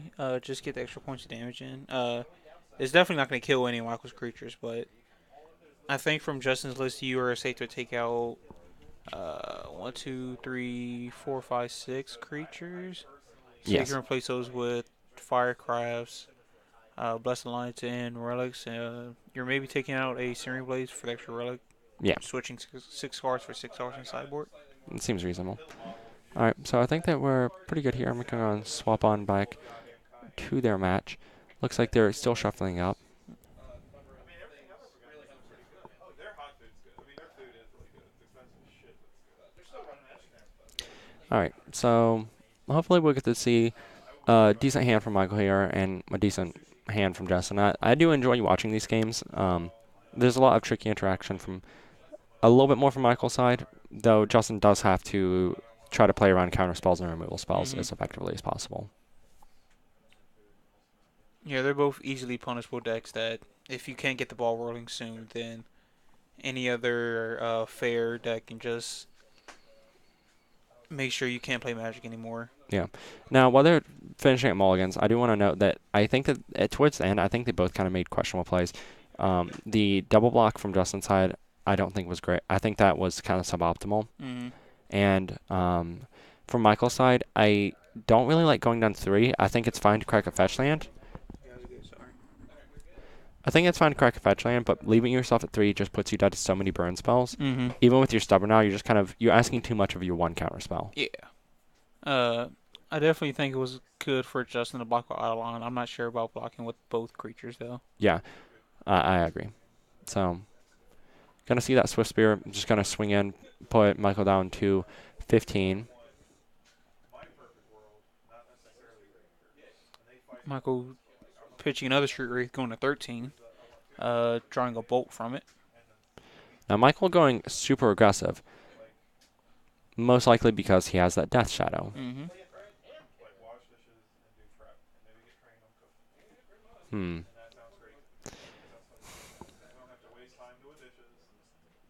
I think Justin can effectively kill the Death Shadow with the Searing Blaze. If he Searing has- Blaze can never kill a Death Shadow. Because Searing Blaze will deal 3 damage to the Shadow and 3 damage to the opponent, so the Death Shadow gets pumped Okay, before... Damage happens at the same time. Yeah. Now, he does have access to that Blessed Alliance here. Mm-hmm. Wednesday, Thursday, Friday specifically. Because Saturday, Sunday's a shit show, and I can't afford to have people not clicking. Now he's going to go to 9. Now, if he attacks with both the Grim Lavamancer and the Death Shadow, he's safe from the Blessed Alliance. Mm-hmm.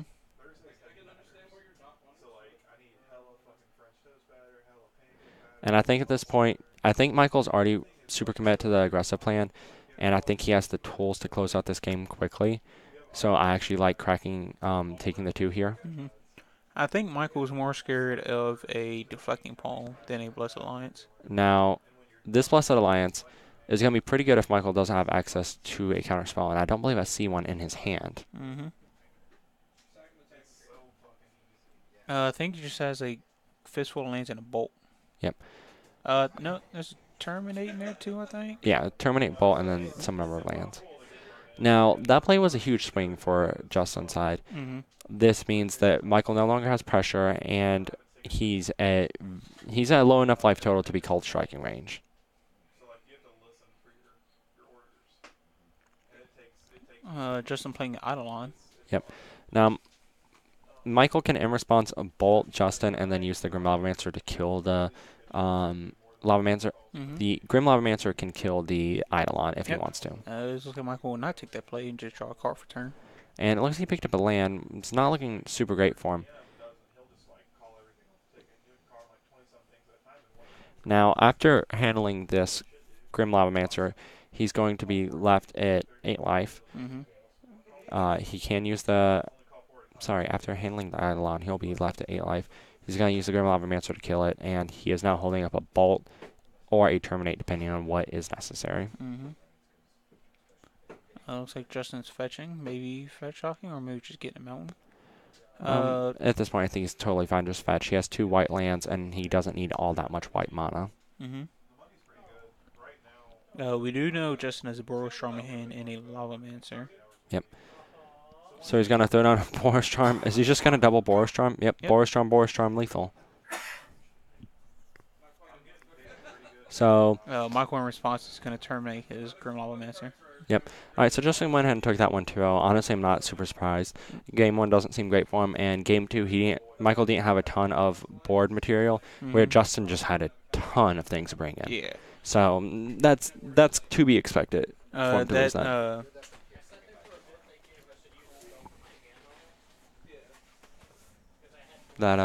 Justin removing that Death Shadow was definitely the swinging point of that game. Yes. I think if Michael had played around it, he would have won, but at the same time, not playing around Blessed Alliance is pretty reasonable. Mm-hmm. Let's see in my end. It looks like next up we're going to have John on White Black Taxes versus Harley with Hollow One. Yes. Now, this matchup is... I haven't seen much of it played. I want to put Hollow One as being the favorite deck, at least game 1, Mm-hmm. but there is a possibility that the Taxes deck is able to interact with them in a positive way. I personally feel like cards like Leonin Arbiter, Flicker Wisp, Wasteland Strangler, Tidehowler Scholar, and the other kind of bread and butter of that deck, Thalia's both Hierarchical with the Cathar and the other one, just feel like they're a little too slow against what the other deck can offer. Mm-hmm. Especially when Hollow One is pretty much the namesake, trying to play Hollow Ones on turn 1, which Taxes can't really do anything Yes. about it. Now, I did say Heretical Cathar, but if you're able to resolve that card, it does shut down a lot of the aggression that the opponent has, because their Bloodcast can no longer get haste, and their Flamewake Phoenixes can no longer haste swing Mhm. in. Looking at John's list, just the normal Black-White Eldrazi list. Except for Shalai. Shalai is a pretty neat card. It does give his other creatures hexproof as well as himself, which would be pretty good against a burn deck, but it also can have some incidental value here against this deck as the opponent does play Lightning Bolts. Mm-hmm.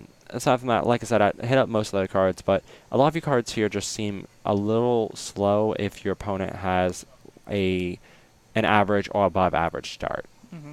Now we can look at Harley's list. Looks like your normal Hollow One deck, Yep, I don't. except for the Sorin that I always question Corey about. Yep, there's 1 Sorin and 3 Lingering Souls. The 3 Lingering Souls are a plan that has been around. It's a slightly slower version of the deck, but you have a little bit more resiliency because Lingering Souls is just a really good card. Mm-hmm. Sorin being a cuter card, but that's fine. So I think that after that, we're good to go ahead to the game, and hopefully see how this matchup goes. Looks like they're still shuffling. Now, who do you think is favored in this matchup? I'm guessing Hollow One. I'm guessing Hollow One, yes. Is Hollow One a favorite in any matchup or in every matchup? No, it's not. But It's hard to tell. the thing is, the deck is really weird because it can also just have hands that are just above whatever the opponent's doing, regardless of deck. Well, But I they mean, can also have hands where, like, well, it's not even so much their hands; it's their random draw / discard. well, with Halloween, you could kind of play into the logic of keeping the bad hands and drawing to the good stuff.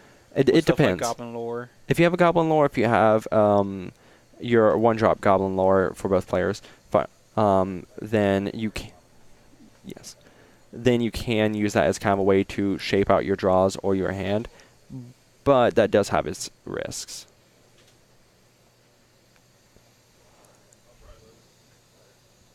Harley keeping a 6. Looks like he's trying to possibly the top here. Harley does have a turn 1 Burning Quarry. Yep. So they're both going to draw 3, then they're both going to randomly pick cards to discard.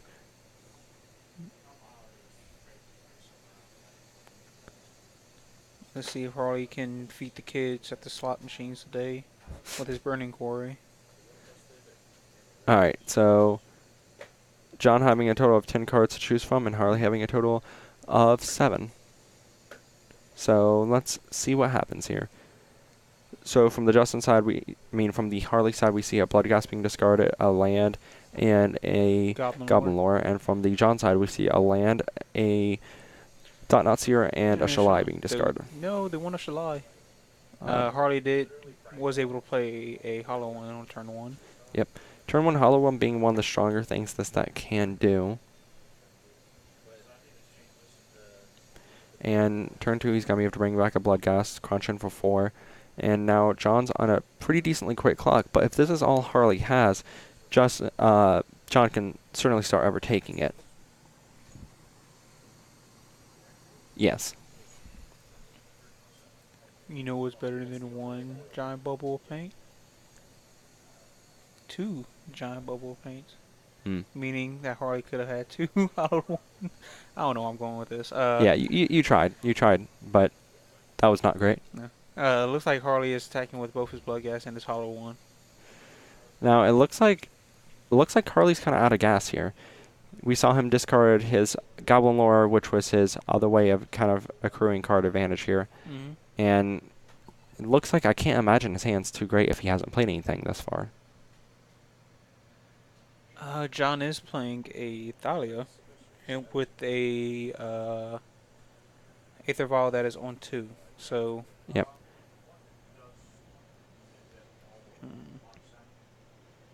Now, John does have access to Tidehouse Scholar as well as Leonin Arbiter to flash in. Lexi's going to choose to flash in the Leonin Arbiter, and is thinking about whether or not to use that as a chump blocker. I'm not necessarily a huge fan of chump blocking here. Like, I think you can afford to take one more hit, but I see where he's coming from.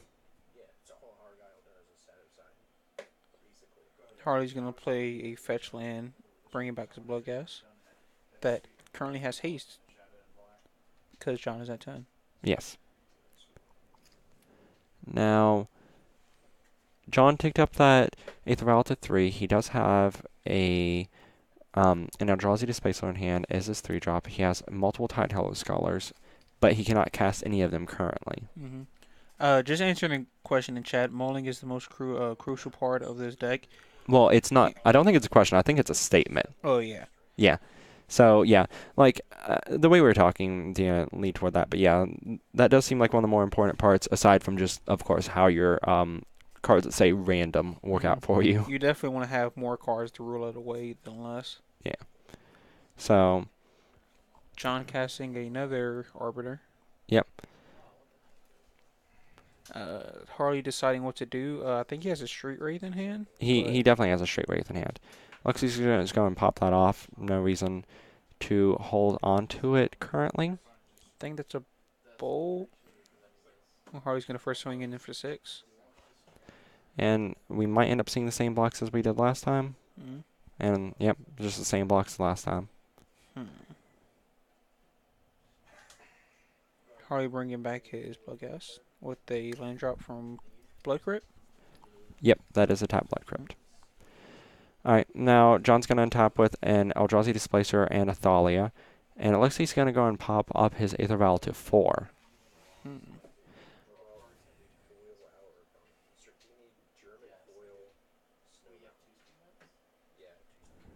And I'm trying to see if I see a 4-drop in his hand. Playing another Aether Vial on 1. On 0, but On 0, yes. sorry. Aether Vial looking a little medium at this stage of the game. Not exactly what you're hoping to draw into on turn. I don't know what this is, but it's at least past like turn 6. How did Displacer come to play? It came into play after Aether Vial on 3. Last turn. Okay. Alright, so we have Flamewake Phoenix in play. Gonna go and crunch in there for 8. And judging from the fact that John is not activating his Aether Vial, I have to assume that there are no 4-drops in his hand. Maybe he's hoping to draw a Shalai. Well, Shalai's in the graveyard. Yeah. His only other 4-drop thing is Arresto. Thought-Knot's here. Thought-Knot's here as well. I'm not a huge fan of taking up to 4 if you have other 3-drops in hand, but you have no 4-drops, especially when you are just trying to commit more things to the board and you're constricted on mana. John playing another Thalia. He also has a Reflector Mage in hand, which would have been nice. No, that's super not Reflector Mage. Is that? No, my bad. The deck doesn't play blue. Yeah. You got me. In fact, it did get you. Alright, now Harley just going cracking both fetches. Probably going to get 2 basics, possibly a shock land thrown in there. Yep.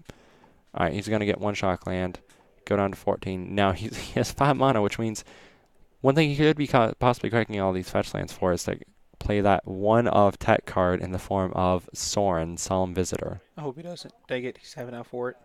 No! He has enough, No! and that creates lethal if John does not put in a blocker. I would rather Harley lose than play Sorin and proving Corey right. Yep, so that Sorin Solemn Visitor got me enough to wrap up this game here. So, for those who don't know, Sorin Solemn Visitor has a +1 that gives all creatures you control +1/+0 and lifelink until your next turn, which was able to pump up his creatures enough to make it so regardless of how the opponent blocks, they're taking 6 damage. God dang it. Looking at Hollow 1 here, he has removal in the form of Ancient Grass to get rid of Aether Vials. Maybe Reckoning? Question mark? So, Bantu's Last Reckoning, I'm not a huge fan of here. I am a fan of Fatal Push as a way of removing all the 2-drops that are in the opponent's deck. Ancient Grudge being a good card that removes both Tidehollow Scholar and Aether Vial. What do you think about EE? EE, you can put on 2. I'm not entirely sold on it, but it doesn't seem like the worst possible card. I don't think you want to dilute your deck too much here. And I think you're mostly looking at probably like 2 Fatal Pushes and 2 Ancient Grudges. Definitely take out that Sorin because who needs that? Sorin is a card that could possibly be cut. Also, the Lingering Souls might not be at their strongest in their matchup. One other thing you'd have to consider is your opponent is most likely going to be bringing in some type of graveyard disruption for you. So you maybe want to take out Gurmax as well? Or maybe Gurmags, maybe some Gnome or Flamewake Phoenix, maybe something like that. And speaking of Graveyard Hate, the opponent does have access to a Warship, 2 Rest in Pieces, and aside from that, they do have access to possibly Zealous Persecution and possibly their Fatal Pushes, or that's about it. The Dampening Sphere is not that great. The Phyrexian Invokers can't name anything in particular I can think of. Stony Silences don't do anything, and Leonin Relic Warders don't now, do do you anything. mind reminding me what Protection does? Protection? Zulu is Persecution, I think it is. Zealous Persecution. Zealous Persecution gives your opponent's creatures -1/-1, and your creatures +1/+1. That's mainly the main reason I mentioned that is it can create a situation where you can trade off boards with the opponent and just kind of clear up the board of all the opponent's threats, but it's kind of suboptimal. Just something to consider. Oh, that's what I didn't know. You got a reprint, and it's not an art I'm used to seeing. Yeah, it did get a reprint, so it's entirely understandable to not recognize that. What does Relic The Leonic Relic. Leon Relic Order is double white and it Oblivion Rings an enchantment or artifact. Okay. Think he might bring that in for his hollow ones? That is something I hadn't thought of. It depends on what all he wants to cut. It can't hit the hollowed ones, and that might be enough reason to consider it. I completely scoffed over that fact without thinking about it. I can't say for certain, but certainly one of those cards I won't be surprised. Mm-hmm. So, I think that after that we're about good to swap over and see them sideboard shuffling up from their sideboarding. Chat says I think all he boards in are the rips and the worships. Yeah, I think that's entirely reasonable. Mm-hmm. I'm a little curious if he wants to bring in the fatal pushes just because there are some creatures to care about, but at the same time, you might actually just not care about them because you're just trying to go wide and. Sorry, I'm thinking about the other deck. Sorry, no, yeah, that's correct. Just the rips and the warships. Got all mixed up. We don't have to go back to John's deck, but just a statement. I don't really think the Thought Seers are doing much of this game. The Thought How Knots slow it is. aren't doing much, but yeah, they aren't doing a ton.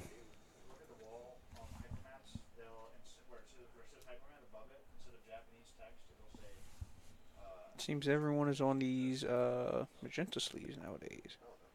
Are- I'm actually surprised Corey has a deck that's not in purple Dragon Shields, but here we are. Are those magenta or are those red? Okay, they are magenta. They look a little red from this lighting. Alright, and we're just gonna start off on everyone's favorite Magic card, Burning Inquiry. Also, important note while they're just doing this, John didn't get his favorite turn 1 play in the form of an Aether Vial here. John played a turn 1 Shambling Events.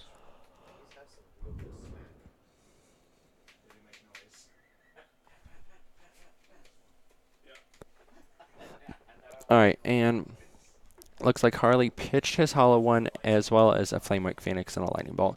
And John pitched a Path Exile, Eldrazi Displacer, and Plains.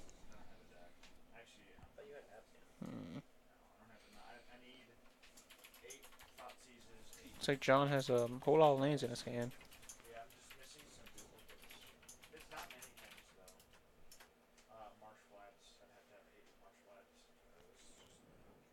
Alright. And John's just going to go and fire off a turn to Thalia here. Mm-hmm.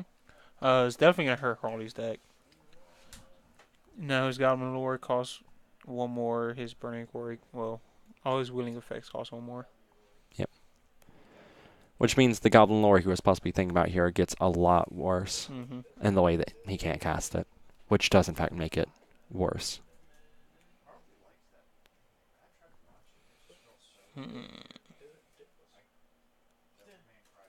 Harley's in a tough spot right now. Harley fetching for a mountain. Yep.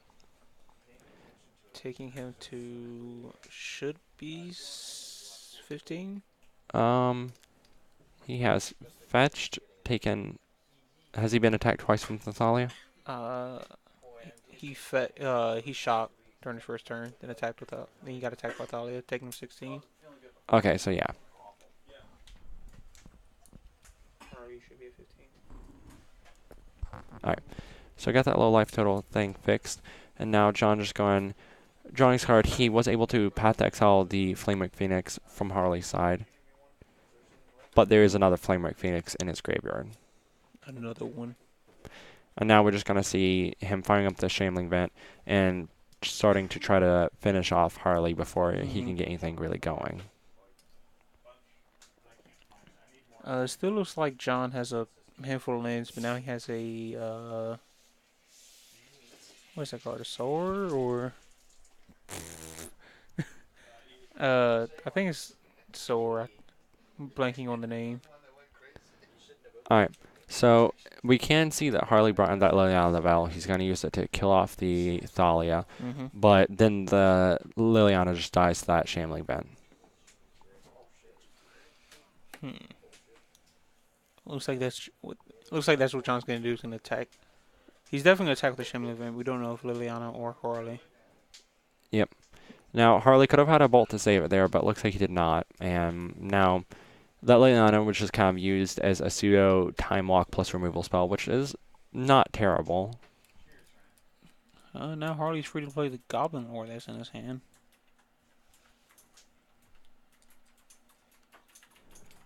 Engineered Flag would be pretty good against the Human Menace.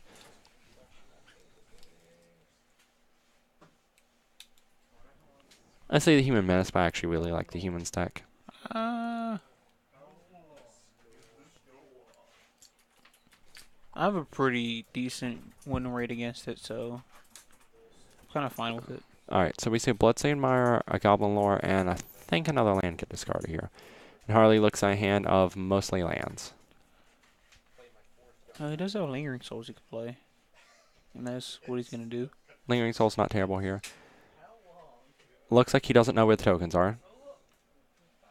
Oh, he found them.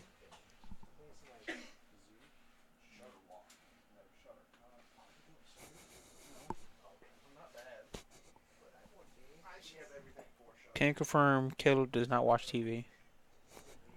I don't think he knows what TV is. Alright, so John's looking at a hand of Wasteland Stringer, Flicker Wisp, Thought Knots here. If you like pina colada, dun, dun. So Drive me, riding your bike in the rain. Your name might be Caleb. Dun. So this is kind of a interesting thing because he didn't cast the Thought Knots here this turn, which means he only was able to cast one thing this turn, and then will also probably be locked in playing one thing next turn as well. If he had cast the Thought Knot this turn, the next turn he could have used the Flicker Wisp to flicker something out, and then put the flickered thing into the graveyard with the Wasteland Stringer to kill something. Well, originally, she just cast everything. And then they nerfed her where when she died, she stopped. Now I think they reversed that and then tapped on the spell she cast. Alright, so John, go ahead and draw on here. I'm not sure who picked up, but he's not facing a ton of pressure, and he does have a 3-1 in play. Does have a Thali he can play, or Thought Not Searing Carly saying not much of anything, hitting a blood gas out of his hand. Now, we do know that Harley has the Ancient Grudge, which can come up later in the game if John were to pick up something like a Tide Hollow Scholar if it's still left in, or an Aether Vial.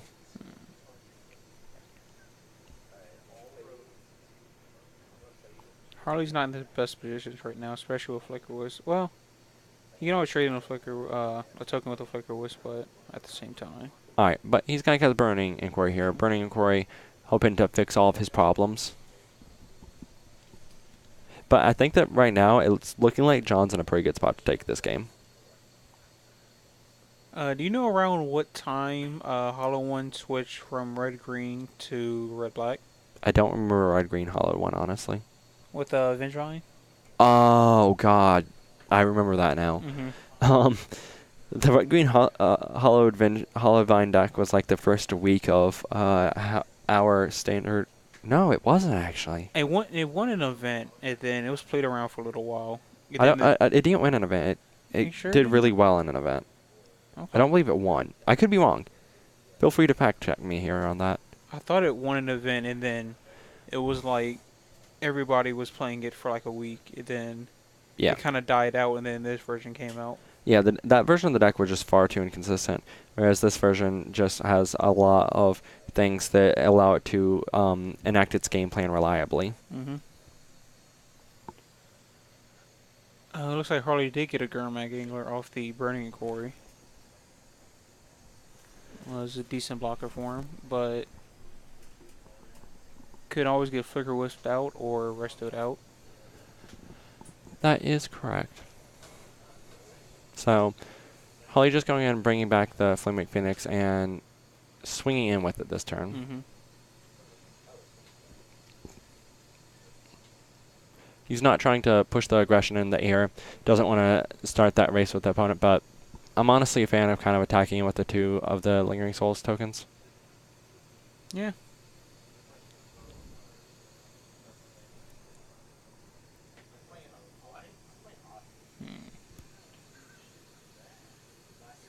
Looks like John just has a handful of good stuff in his hand. I think a Thalia, a Path, Tide Hollow, and another Freckle Wisp. So we got Thalia. And we got a Flicker Wisp. Targeting a token. And a Path Exile for that Gurmag Angler. Okay.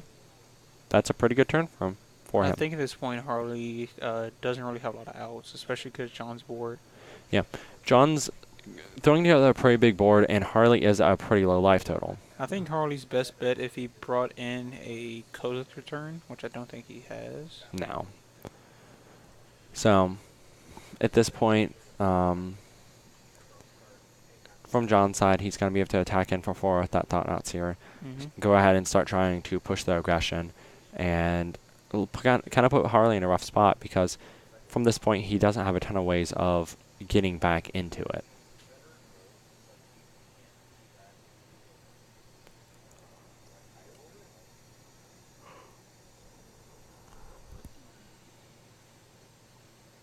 Since we're dealing with like the crap, I'm blanking on the name. Thought Knot Seer. How do you feel about the new one-drop spoiler that got spoiled? The The reverse sword splashers that exiles a colorless creature. I think it's neat. I don't necessarily think it's great. I think it's a little too narrow to see a ton of play, and it's not the best thing. The fact that it's only specifically good against a few decks, and even then, like, there are other cards that are comparable to it, makes me question it. But I do like the fact that they printed it. Do you think any decks will have it in the sideboard? Yeah, for sure. I don't think it'll be in every sideboard, but I think we're gonna see it here and there. It's just kind of a way to remove cards from Eldrazi Tron and Affinity. I feel like Eldrazi Tron isn't a deck anymore because of Damping Sphere. Oh, like, it's certainly on the downtick, but it now is another option we have available to us. Well, I'm thinking like specifically Eldrazi Tron just because like they have no way to remove it except for like a turn 5 Ratchet Bomb. Yeah. If you're playing like Red Green Eldrazi, of course you have like Ancient Stirrings, Ancient Grudge, stuff like that to get rid of it. Colorless, to my knowledge, has almost nothing to get rid of it. Yeah. Alright, so Harley going ahead and losing that game. But he is going to be on the play this time, which does give him the advantage of, if he's able to have one of his better starts, he's going to be able to just get too much aggression on John early in the game for him to get back into it.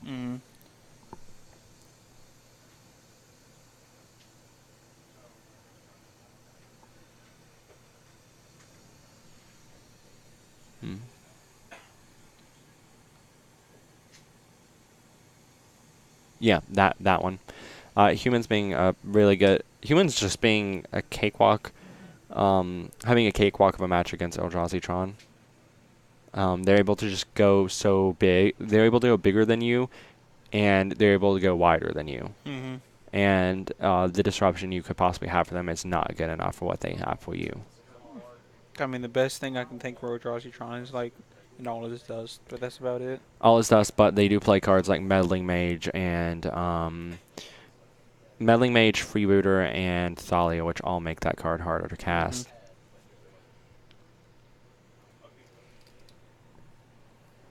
Alright, so from the John side, I see a Shalai, I see an Eldrazi Displacer, I see some number of lands.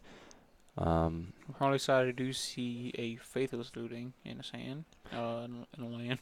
It looks like he's keeping his hand. He's fine with it. And if his hand's really good, that means that we're going to get to see him start going off quickly and put John immediately on the back foot. Yeah, Hollow One is a deck that does not want to go into late game, especially against a deck with black-white Texas. Yeah.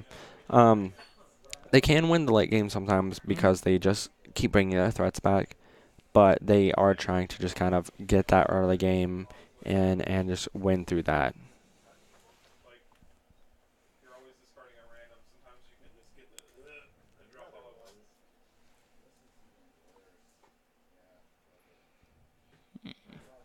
So John's on a mold of 5 here. That makes his chances even worse of being able to pull this one out. Mm-hmm. Especially if Harley has a Burning Quarry, he can effectively almost leave John with no lands to play Magic or little lands or just even worse hand. Yeah, Burning Quarry can really make things not great for you if your hand is light of lands or something like that. You have the possibility of just losing the game to this one-drop spell through RNG, which doesn't feel great, but it's kind of what you sign up for when you're playing Modern. Sometimes you just kind of get cheesed out. Mm-hmm. Now with Burning Quarry, Nathaniel, can you remind me how long I've been saying the unban mental misstep in Modern? Yeah, never unban that card. We're gonna see a Get rid of all your problems though. Turn with Aussies, no mental misstep. I don't know if you've ever played with Mental Misstep. It doesn't get rid of any problems. It only creates problems. No, it's fine. It's not fine. You have a problem with Burning Quarry? No, mental misstep. It just it counters so much, and then every deck can play it, and then you have these counter wars from like Mono Black, Smallpox, and like John. Smallpox wouldn't play it, but like general principle. Nah, it's fine. Just unban it. Yes, it's a tier 0 ban card. That card is just format warping.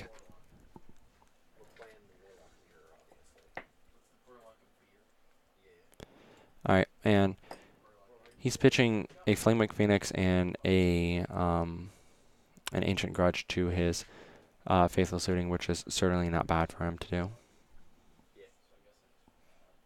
Definitely pumping up his creature. Yeah. Now, he's getting a black land, which means he doesn't have the ability to cast a Street Wraith, plus bring back, to cycle Street Wraith, plus bring back the Flamewake Phoenix, but it doesn't matter a ton because he is just going to go and deploy a first Hollowed one, I should say. John's going to path the Hollow One. Yep. Pathing the Hollowed one does kind of take away that, kind of diminish what exactly Harley is doing. Mm-hmm.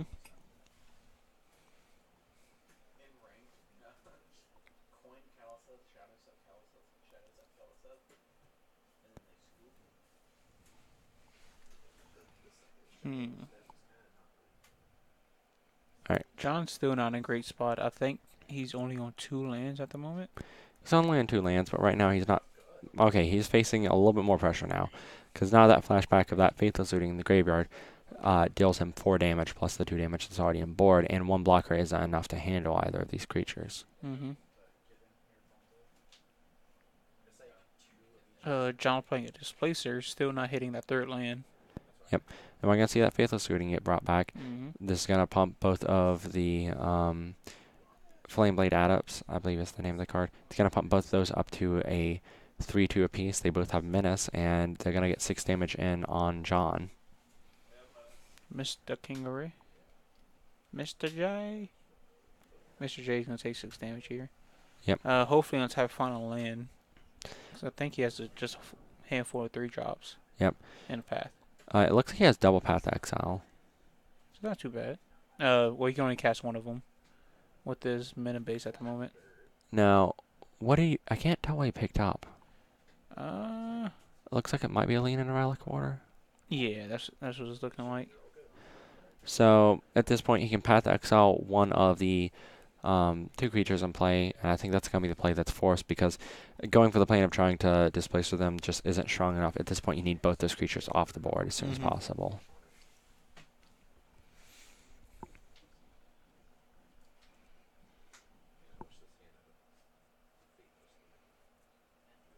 Looks like Harley has a Lingering Souls. He just drew a Hollow One. And I'm not sure what else is in his hand. Oh, Tarn. Alright, it looks like he's just going to go and cast and then possibly flashback this Lingering Souls.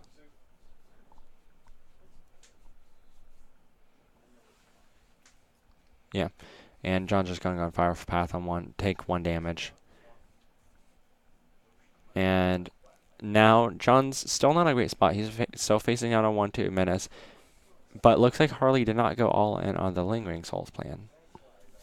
John's definitely not dead. Looks like Harley's running out of gas quick, and John just seen his 3rd land drop. Mm-hmm.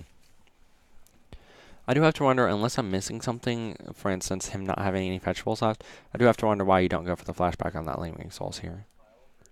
Maybe he has something in his hand that we're not saying. That is possible. He has Ancient Grudge. That's not very great here. Okay. So he is holding a Zealous Persecution in hand. This turn he can Path Exile that Path Exile the one creature and then flicker a spirit, which means he's only taking 1 damage. Yeah. I would like John. If I was John Shoes, I would take the damage and then Persecution when Harley tries to flashback Lingering Souls.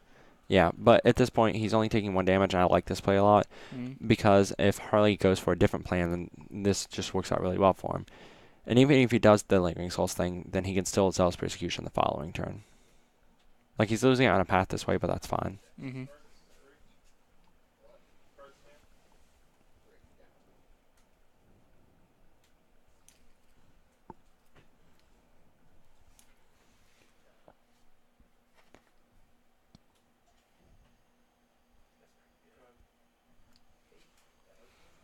Looks like Harley might be blown out by this Persecution that John plays if he does choose to play it on his main board.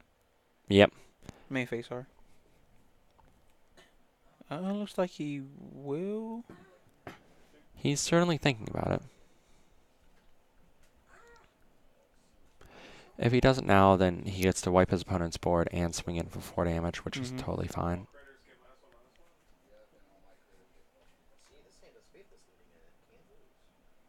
Alright, so kill 3 creatures, deal 4 damage, that's fine. And looking like Harley's not having the greatest of time with his draws right now. Looks like Harley did have the, well. Never mind, he picked up a Liliana, which is pretty fine. Harley still needs gas to be able to get back into this game. Yeah. Because now John is hitting his lands to be able to play the spells that are in his hand. John is hitting his lands.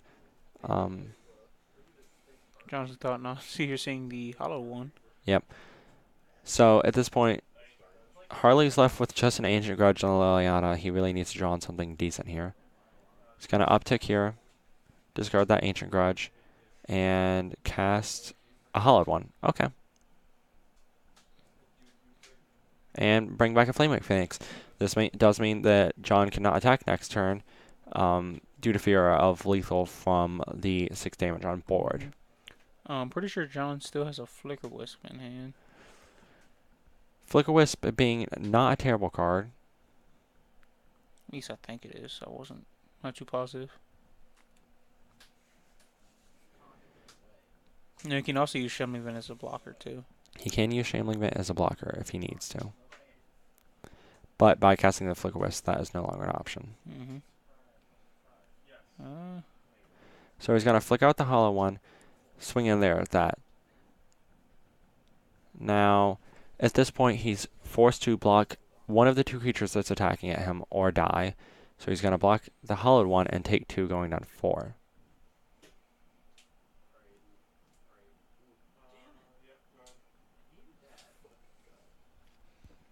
And at this point, blocking and killing the Flamewake Phoenix isn't necessarily the most relevant because the red mana, 1 red mana doesn't matter. But if he were to kill the Flamewake Phoenix and the next turn draw Path Exile for the Hollowed One, that means the opponent's no longer able to bring back their Flamewake Phoenix from the graveyard.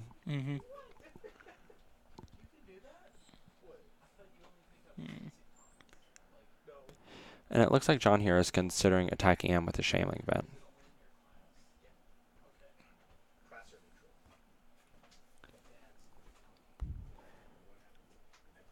I think he's fine to attack with the Shambling Vent or use it as a blocker. Yeah.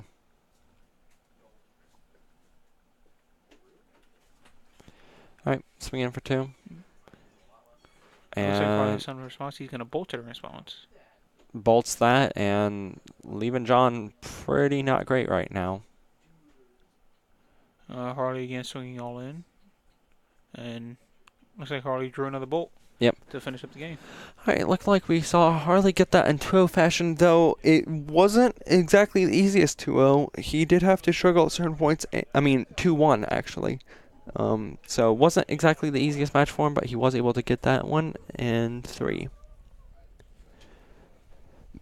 And next up on the docket, we're going to have Harley once again on Hollow 1, only this time he's going to be playing against Sebastian on Jeskai Control.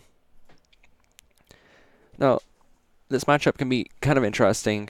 From the Jeskai side, you do have the tools to dismantle what the opponent's doing, but you need to have those tools at the right times and need to hope that you don't have any bad discards to the opponent's confluences. And definitely on Jeskai side, you're hoping your opponent doesn't Burning Quarry or your useful spells out of your hand and just leave you with a bunch of nothing. That is, you can lose the game to that, as you do have certain cards you care about a lot.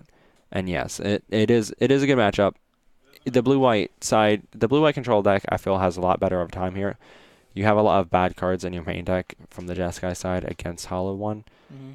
Lightning Bolt, Electrolyze, and Lightning Helix aren't that great at handling the opponent's what the opponent's doing, and you're only running 2 board wipes, which is not the greatest. It always makes me laugh how just a couple months ago everyone was pretty much screaming at their monitors or just screaming in general that Jace got unbanned. Yep. And that he's going to break Modern, and now we're at the point to where Jace is not even used in Modern. Yeah. It's replaced by Teferi. that's cost 1 more. Yeah, but Teferi's a really, really good card in the right matchups. Don't get me wrong, he's a pain in my behind in Standard. Oh, I love Teferi in Standard. I love him in Modern. And if they ever find a shelf for him in Legacy, I'll play him there too. One good thing that the Jeskai side does have is Side the Wreckage on the sideboard, but that's only one of, so it only goes so far. But you have a lot of things in the sideboard that can possibly swing this matchup for you. So not a ton much else to talk about there. Like I said, they have a lot of bad cards in this matchup, and a lot of cards are just too slow. And out of the board is where it does start to get a little more interesting. You have excess cards like Baneslayer Angel, Celestial Purge, Side of the Wreckage, Ruined Halo, and even Elspeth if you want to go that route. And then from the opposing side, we have, of course, just this deck is just all in on its draw discard plan. If you're able to get out an early Flame Blade Adept and the opponent can't check it, you kind of get in through a lot of damage. And if you don't do that, you can get in an early Hollow 1 or a turn 2 or 3 start bringing back your recurring Bloodghast / Flame Wing Phoenixes. Also, looking at Harley's sideboard, he also has a Collective Brutalities and the Liviana just to rip cards out of the Jeskai player's hand. Yes, you're able to sideboard out some of your weaker cards to bring in those cards to just disrupt the opponent even further. So I do anticipate this being a hard matchup for Zebby to get. I think we're safe to switch over to the game. Yep. And we can just go and let them know that they can start whenever unless you've already done that. Marvelous. Marvelous, darling.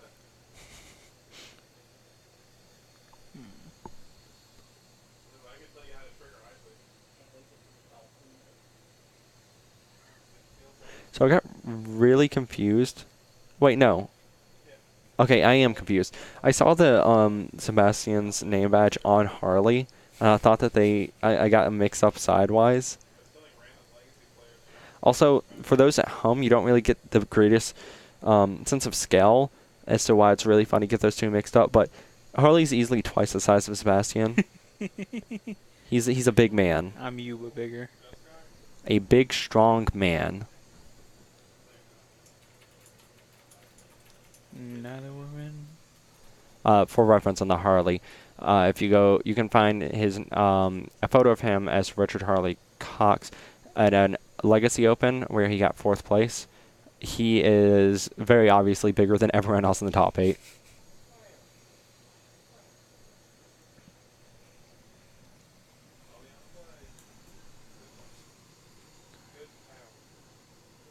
Harley does have some forms that looks good for hugging.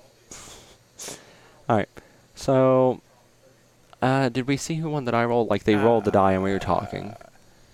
Harley rolled a 2, Sebastian rolled a 2, and then I think Harley rolled a 5. Okay. All right. Sebastian chose to keep Mole first, so I'm gonna assume he's on the play. I don't know if you remember last time, but you guys good to go.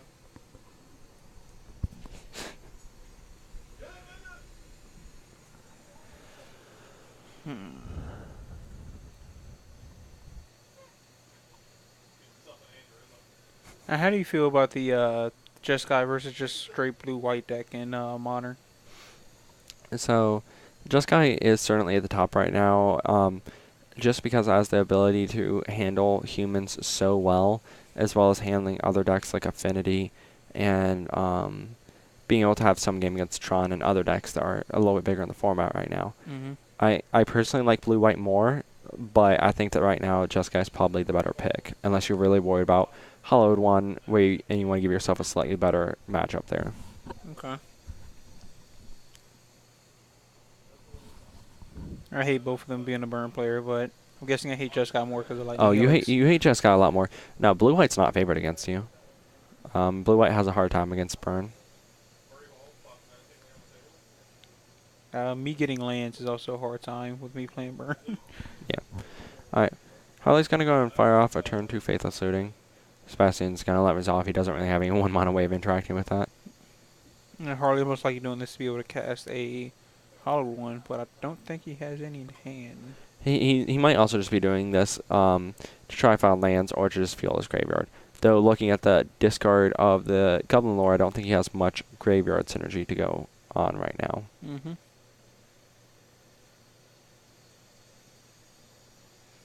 Harley pitching a Goblin Lore and a Lingering Souls. Lingering Souls, and he does have the Hollow One. I was blind. Alright, now, the question now for Sebastian is, does he have the Path to Exile to check this Hollowed One? I'm not too sure.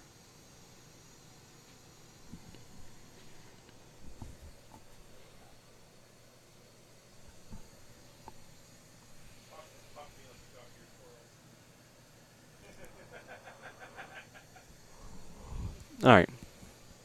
So Sebastian fetched for a tapped Hallowed Fountain in end of turn. Looks like in his hand he doesn't have a clean way of answering that Hollowed One. And he might just be playing a Search for Azcanta this turn. Azcanta, you say? Is that the powerhouse? Card advantage powerhouse? Card advantage powerhouse known as Search for Azcanta. If anyone wants a good little Magic the Gathering read, on Reddit, there's right around the time that Ixalan came out, there's a deck write-up for Mono Blue Turbo Azcanta. It's a really good read if you like kind of satire.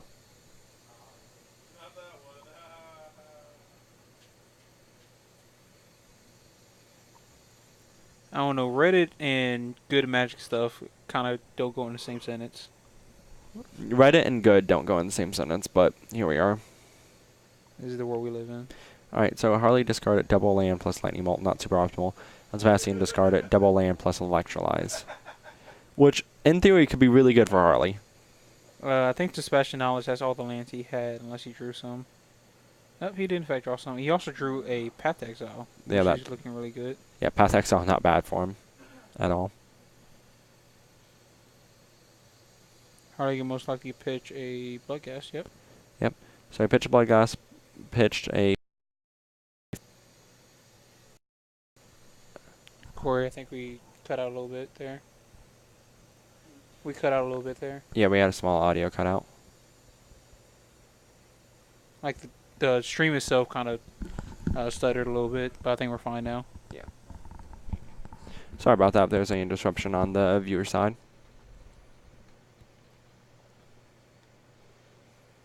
If you don't know, we're actually using dial-up, and someone tried to make a phone call. And that's what happened. I didn't know that... Is that a thing that is still offered? Can you still get that? I hope not. I sure hope not. I think Caleb might still have dial-up. I'm not gonna go too far into that. I'm not gonna give him too much a hard time. No, you have to work on him. I don't. So. That's fair. I mean, you work in the same building as him. Yeah. So Sebastian going and passing with 3 lands. He does have the ability to answer that hollowed one and kind of stem a little bit of the bleeding here, but he is Mhm. still under quite a lot of pressure. Oh yeah. Although, okay, he does have double path exile, which means he can answer multiple of the creatures that are in play. Mhm. Uh, Harley Flashback a faithful in here. Don't know what he got back. Well, I don't know. I don't know what he drew from it. Now, I think a blood gas maybe. I do question whether or not Sebastian should have cast that Serum Visions here, because he can cast Serum Visions and double path exile. Hmm. Jeez.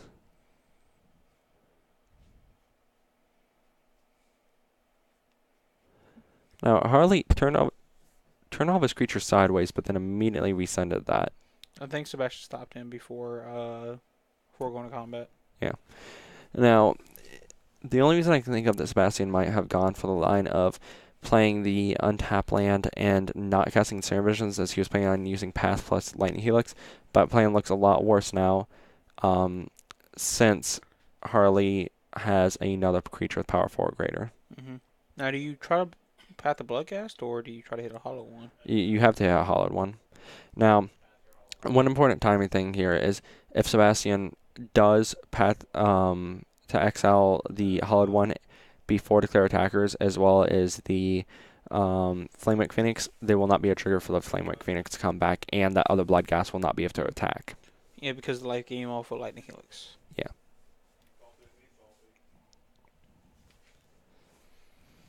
Sebastian doesn't have a whole lot of outs going. Maybe to draw a land and then to. Well, he has a land. Oh, now he has land. And He he can, also has a cryptic in hand as well. if he has cryptic, he can start cryptic chaining. He does want to find some way of starting to handle what all is going on. A Supreme Verdict might slow down Harley a little bit, but seeing as he's at 10 life, it doesn't really slow down the Bloodghast a ton. It just kills the hollowed one. It looks like we're going to see a double bottom from him off of his Escanta. I mean, off of his Serum Visions. Mm-hmm.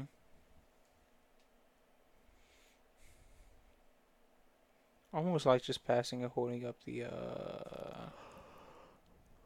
what do you call it? The cryptic command. I do believe there's cryptic command in his hand. I don't believe there is. I may have been confusing it with the Yeah, serum. there is not. He has a Path to Exile, a land, and then an unknown card off that Serum Visions draw.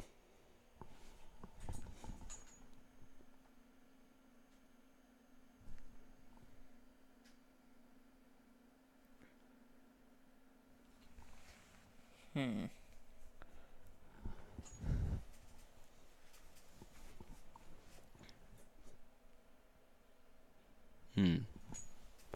I'm a little curious to check out that subreddit.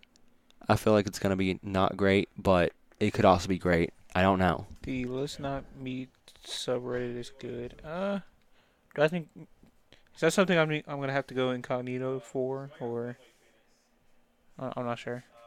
I'm not sure. I read it. Wait. We got a judge question. Nathaniel, you wanna go? Or Mr. Jefferson can go?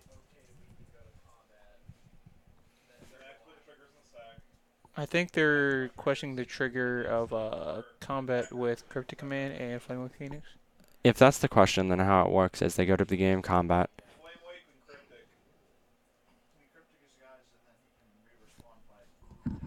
One second. Yeah.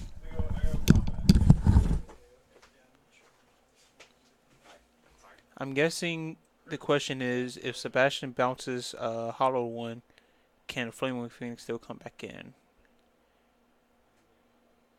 I think it checks on the beginning combat. Flaming Phoenix checks to see if there's a creature for power or more. Then if Sebastian bounces back, then Flame Wake doesn't see a power 4. See a creature of 4 power or more.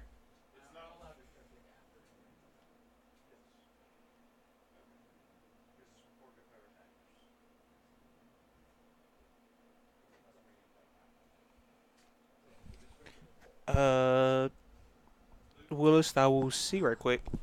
Hey, Chad's also saying Sebastian played 2 lands.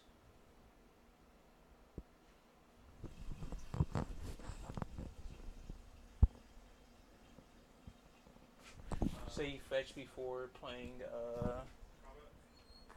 visions and sulfur balls.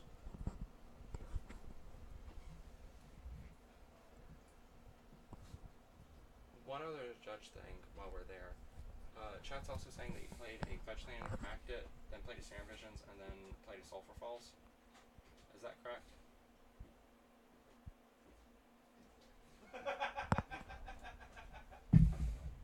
Thanks, chat. Now see if the SGG tour had chat like this, then a lot of misplays wouldn't be happening. Well, not misplaced, but Oh yeah. you know. Mm-hmm. All right. So, anyways, sorry about that. I had to go away to fix the things, answer the judge calls. What was the ruling on the judge call since I was in here? All right. So, what happens with Flame Wake Phoenix is you go to the beginning of combat. There's a trigger. You can choose to pay the red to bring it back. If you choose to pay the red and bring it back, then after that, there will be another priority pass before declare targets are made, and your opponent can cast the cryptic command. Sorry, I kind of stumbled over my words there a little bit. I mean, I do it all the time, so.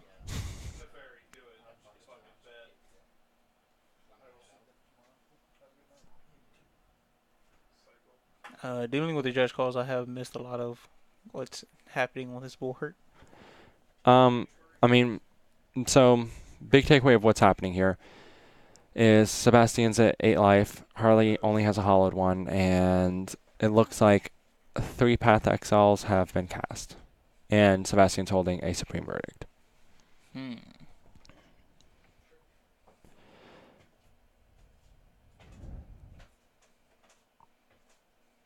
Sebastian does still have the foot search for Escanto, so. Yep.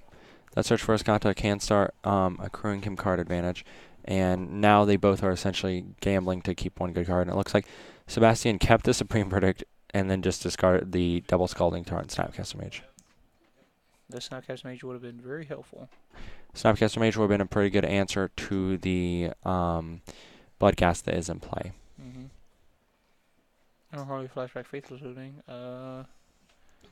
Drawing Phoenix and I think a Bloodcast maybe. Of course, pitching those two. Yep.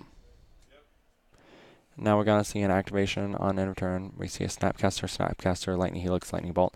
Unfortunately, you cannot pick up a Snapcaster Mage off of Escanto the Sunken Ruin, so he has to pick up a Lightning Helix here. And he's currently considering whether or not to fire off that Lightning Helix on end of turn.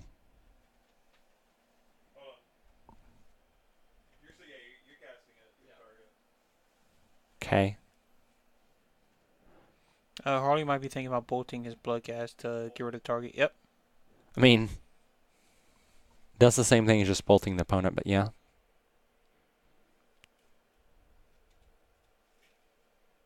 Yeah, but then Harley gets the satisfaction of Preventing the life gain? Mhm. Yeah, sure.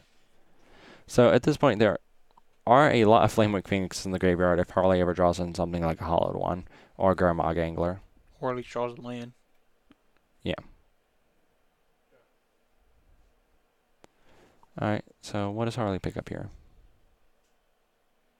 Mm. Hmm. Hmm. Harley definitely knows some mana sorting. Maybe hitting a Phoenix And now it or looks like Flashback Lingering Souls. he's No. flashing back Okay. a Faithless Looting from his graveyard, What am I trying to dig talking into about? more action. Hopefully he's hoping to find a Delve Threat or a Hollowed One here. Instead he finds a land. Mm. Brings back 1 Bloodcast. 2 Do I Bloodcast. have 3? 2 no. Bloodcasts. Darn. And they both have haste as of right now. Yep. So that is not terrible for him. And this is making Sebastian's play of last turn, Lightning Helixing, one of the Bloodcast look not great, but picking up an Electrolyze kind of makes it okay. Mm-hmm. And also, when he cracks that fetch land, it does mean those Snapcaster Mages are no longer stuck on the bottom of his library. Harley second main Flashback Lingering Souls. Yep. Yep. Now we do know Sebastian still has that Supreme Verdict. Don't think he's wasting it on these two creatures though. No. He's gonna search for bigger, better answers. Alright. So he's going to take a quick look through to see what all's in the graveyard. He's going to see 3 Flamewake Phoenixes. Oh, or was that 4? That might have been 4 Flamewake Phoenixes. I thought I only seen 3. Also a Faithless Looting plus the 2 Bloodghast.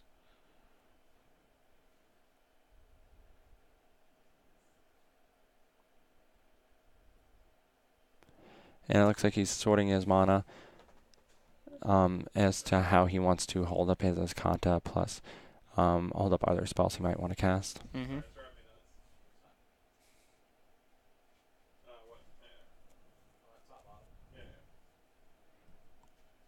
Do you know Sebastian drew off the Samurai Legends?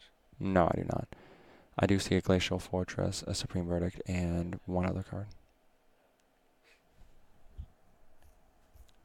Sebastian now doubting whether or not he has played a land because of the earlier double land turn. Mm-hmm.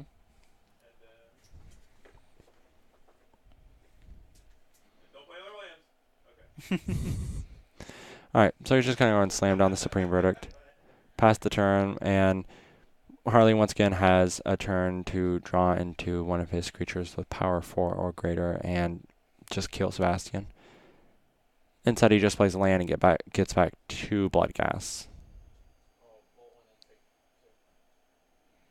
Sebastian bolting one of the Bloodghast, taking 2 from one of the Bloodghast. Yep. Unfortunately for Sebastian, that is a fetch land uncracked that Harley has, so he can always bring back the second Bloodghast. This is correct. He might be out of fetchables. Well, he can still fetch and fail to find. Yeah, but if he doesn't have a land, he Oh, doesn't that's get the right, yeah. Bloodghast back. So, nope, he has 1 fetchable left and brings back that Bloodghast and is going to try to go in for a lethal attack. Sebastian, ooh, there's Snapcaster Mage in Sebastian's hand. And now he has a lot of options for that Snapcaster Mage in his graveyard. He can Path Exile one of them to remove the amount of threats that he's having to deal with, or he can go for an Electrolyze to answer both of them for this turn. Mm-hmm. I almost like hitting the Electrolyze so you can draw an extra card. Now, if he just goes for the Snapcaster Mage on the Path Exile, though, then he does get activated as Kanta. Yeah.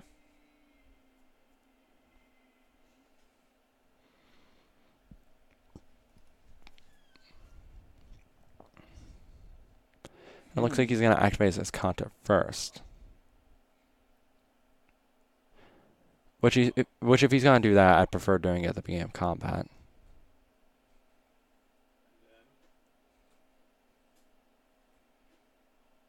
Sebastian gonna play his Snapcaster Mage. Let's see if he gets a Path or Electrolyze. If he's doing this now and tapping this way, nope, he's just going to go for the Path. Okay.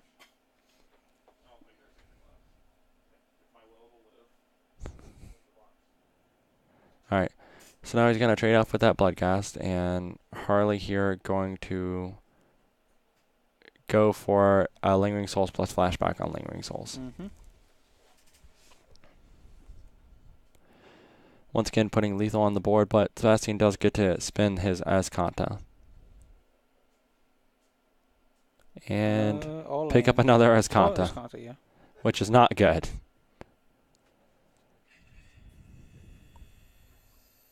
Picked up another land here, and he's going to have to go for that Sorcery Speed Azcanta activation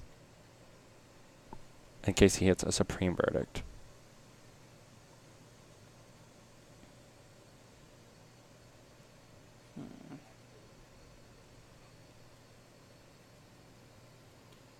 There's a bolt. Lets him live. No, it does not. Oh, that's right. There's 4. Okay. Yep. Alright, so after a kind of a grindy game 1, Harley ended up getting there in the long game. His recursive threats were just too hard for Sebastian to permanently deal with, and that was pretty much the game.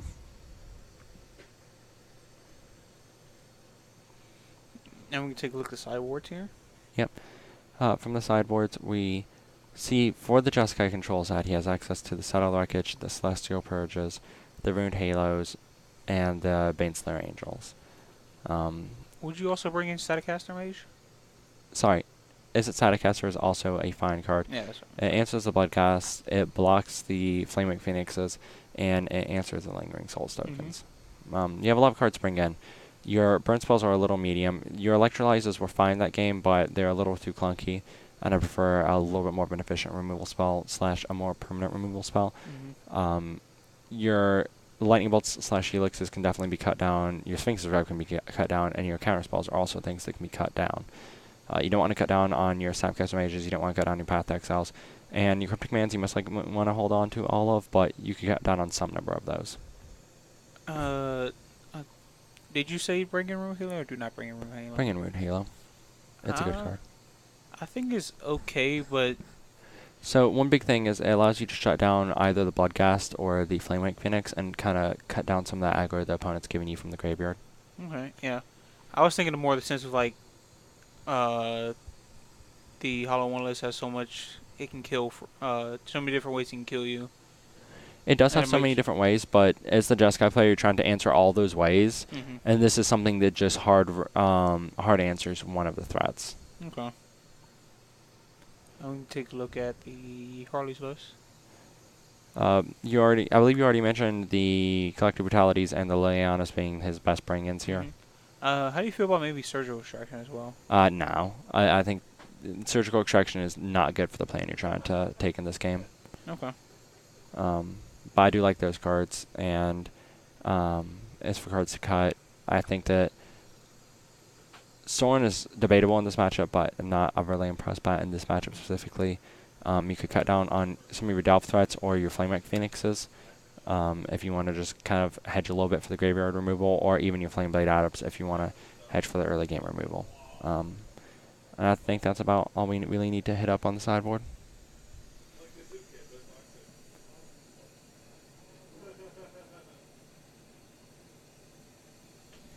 Okay. Trigger the second trigger.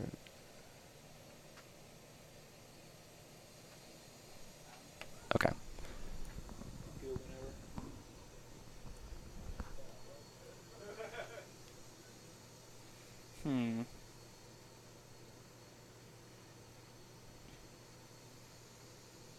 Now, post sideboard, who do you think is the more favorite matchup here? So, it gets a little bit weird because you need to see your sideboard cards from the Jeskai side. But if you are able to hit a clutch Side of the Wreckage or get a Baneslayer in play, you're going to win the game. But at the same time, you still do have to worry about the fact that you don't have any permanent graveyard removal for the opponent, so they still can get you with their just constantly recurring threats. The Land of Value. Let's see if he gets any value off this Burning Quarry here. Alright, so prediction of likelihood that Harley just goes turn 1 4 Hollow 1 pass. All 4 Hollow Ones? All 4 of them. Just in play. Just plop them down. If I was a betting man, which my criminal record would say I am not, I would think maybe at least 1 Hollow One. Alright, so let's see what he discards here. Oh, it looks like he discards a Hollow One. Ooh. So never mind to the dreams of 4 Hollow Ones turn 1. But Sebastian is pitching a land, Serum Visions, and a Cryptic Man. It's like, is that the Sorin I see in Harley's hand? That is the Sorin in Harley's hand. He apparently likes in this matchup, which I think is fine. It's another thing that just stays on the board. The ultimate's not that great, and the uptick can be okay, but the downtick being a somewhat recursive way of making your creature is fine.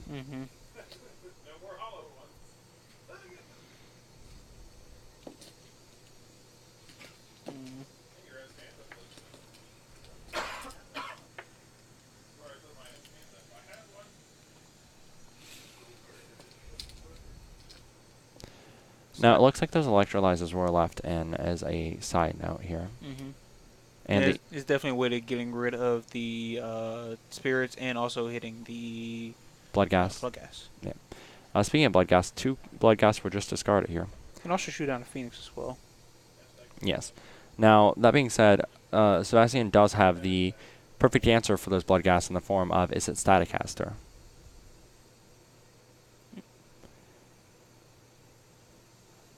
Yep, and you just gotta give those the pew pew. And Harley's gonna have a little bit of a dramatic reaction to it. Mm-hmm.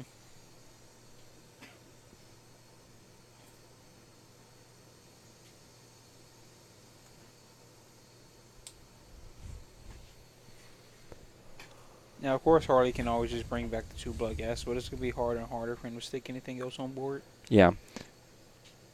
And Sebastian's hand is just full of removal. Mm-hmm. He has a Celestial Purge, Path Exile, and an Electrolyze and a Snapcaster Mage. And now he has a Sphinx's Revelation for when the game goes late. Mm.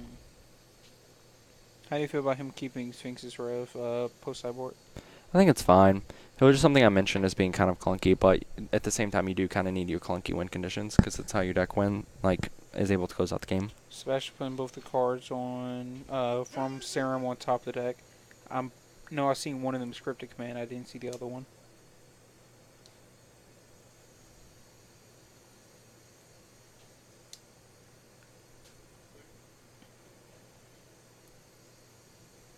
Harley doing some looting. Drawing 2 cards and see what he discards. Yeah, but he's starting to think about. Maybe that Phoenix we see and something else. Oh, a Goblin Lore. Hmm.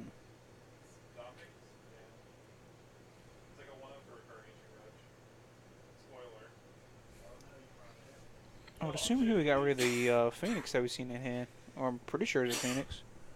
I have to imagine if he didn't get rid of it, it's not a Phoenix. Oh well. I can't say for certain, though.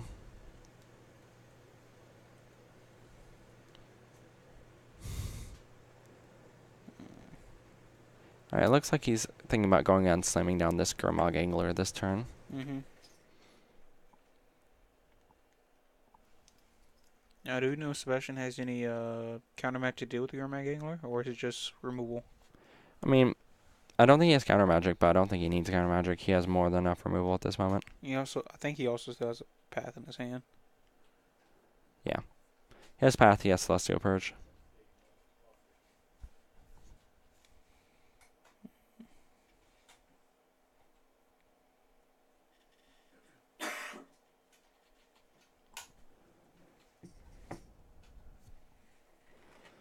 Alright, so see him delve away some irrelevant cards. It looks like Harley was swinging with his Bloodghast and his Menace Creature. His not Soul Skirmage. His Flame Blade Adept. Mm-hmm. At this point, Sebastian can easily handle the Bloodghast and is most likely considering whether or not he wants to go ahead and get rid of that, get rid of the 1-drop right now. I think that you want to get that off the board. You're going to need to at some point anyways. I forget static hazard is a 2/2? It's an 0-3. It's an 0/3? Yeah. He can... Oh, they can't block the Adept. Never mind. Looks like he's just going to fire off an Electrolyze at it, which seems fine. It's one of your weaker removal spells now, especially considering the fact that you already have the Staticaster in play. Mm-hmm.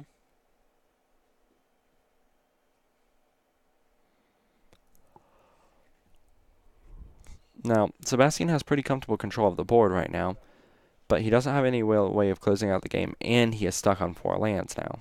Mm-hmm. Well, Sebastian also has a Cryptic in hand to tap draw. Yeah. He can tap draw or even just bounce the Gurmag Angler, since you really don't need to tap down all of his creatures since you only really care about one of them. Mm-hmm.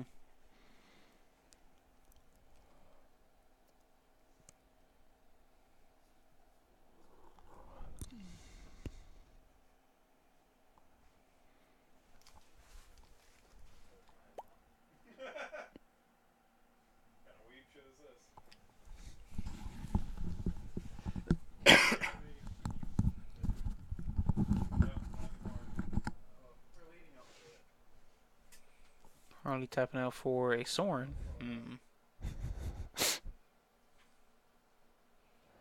Sebastian's going to have to give that a good read. It does get exiled by Celestial Purge. Sebastian's just like me, also warning why Sorin is in the deck, but... Alright, so he's just going to counter it and bounce the team. Or, sorry, counter it and bounce the Gurmag. And then kill those. Which I think is fine. I think it's a pretty huge play, provided he's able to follow it up. And that search for Escanta seems like a good for the turn for that search for Escanta, and might be the way that he's able to start getting towards finishing the game. Which I'm just picking on Core a little bit. I'm pretty sure Sworn is a fine card in the deck. It's just it stands out so much I have to question it. Like it's really good against burn Mhm. and aggressive matchups. Yeah. Especially giving our creatures lifelink and +1/+0. +1/+0.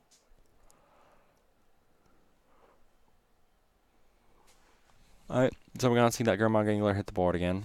That's fine. Sebastian has answers for it in spades.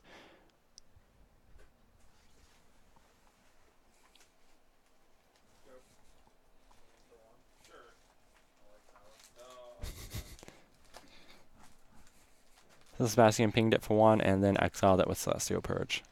Pinging for 1 being nothing more than a style play.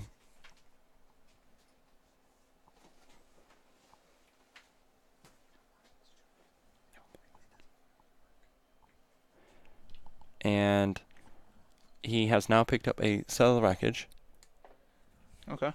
which feels pretty solid right now. Well, not right now, but it feels pretty solid to just have in this matchup specifically. Okay. Harley's in a kind of a bad situation now, especially with Sebastian just holding up mana being the control deck. Yeah. There goes my keys.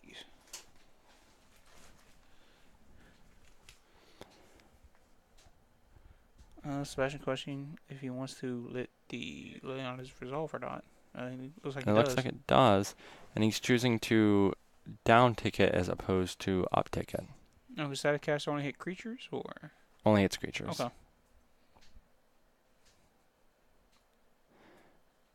And now this is kind of a play that Harley walked into. Now Sebastian's going to be able to block. Snapcaster is able to come in, take the sacrifice, and then target Celestial Purge to exile the Liliana. There's not a ton of a reason that this would matter, but I kind of almost like targeting the Electrolyze more since you have mana for it, and if your opponent plays their 1-drop, you can kill it and the Liliana, and you get to draw a card. Now, does Sebastian target Purge with Snapcaster? Yes, he Okay. target Purge. So he's going to be able to answer that Liliana this following turn. Well, sorry, and this end of turn. Especially the Burning Quarry resolve. Guessing Harley's whooping over there. I guess he's seen some hollow ones. That would be the guess.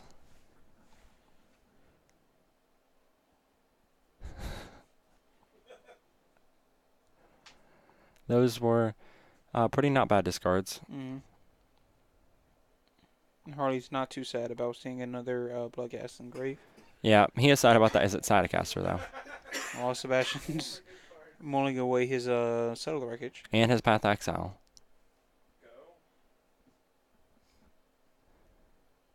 Alright, so end of turn we're going to get to see the Liliana get exiled, the Bloodghast get killed, and now Sebastian will get to untap.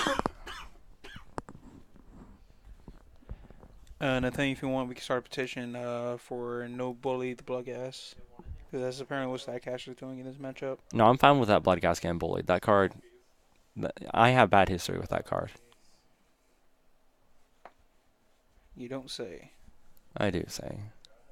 It's probably not in the way you expect either. I mean, it's not it's not what's the one card you don't like? I can't remember. Never mind. We go ahead. What you're saying? I have more reason to hate that card than other cards, and I'll tell that in the next interim we have. I mean, it's not Grimflayer, so. Grimflayer is not a card I like. Alright, so we got the 4th Bloodghast in the bin here. That is a Sadacaster putting in work. You can only do so much at the moment. I mean, it can only kill so many Bloodghasts. Oh wait, it can kill all of them. And Harley just desperately digging for something here. I wonder if Sebastian brought in the Worship or not. Sebastian has a Worship? I thought he had a Worship in sideboard. Pretty sure he doesn't have a Oh, no, I'm Worship. thinking about the Eldrazi list. Sorry. You're thinking of the Eldrazi list. They definitely brought it in. So Sebastian picked up a Path Exile here. Now, one problem that Sebastian does have to worry about here is he has 13 minutes left. He's nowhere close to finishing this game. And he still has to win another game if he wants to win this match. Mm-hmm.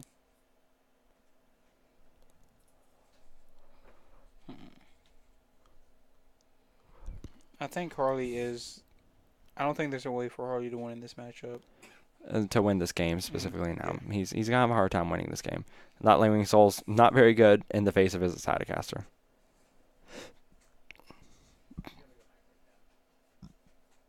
And Harley's now just considering, how do I even get out of this?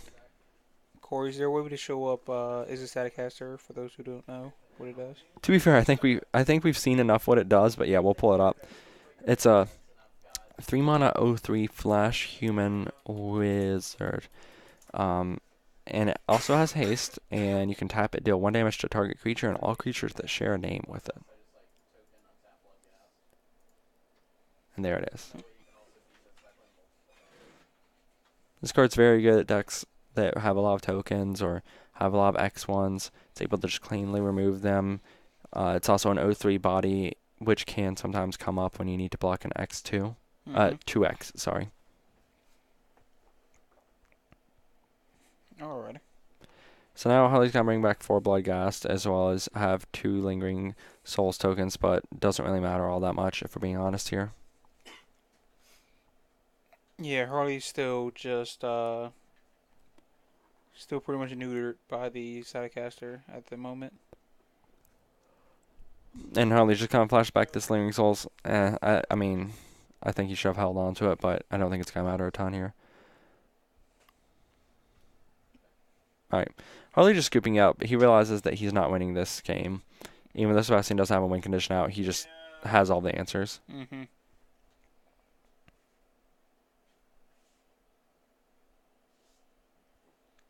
Now going to game 3 with Harley being on the play. Yep. Now, being on the play does matter a lot in this matchup, as it does in most matchups in Modern.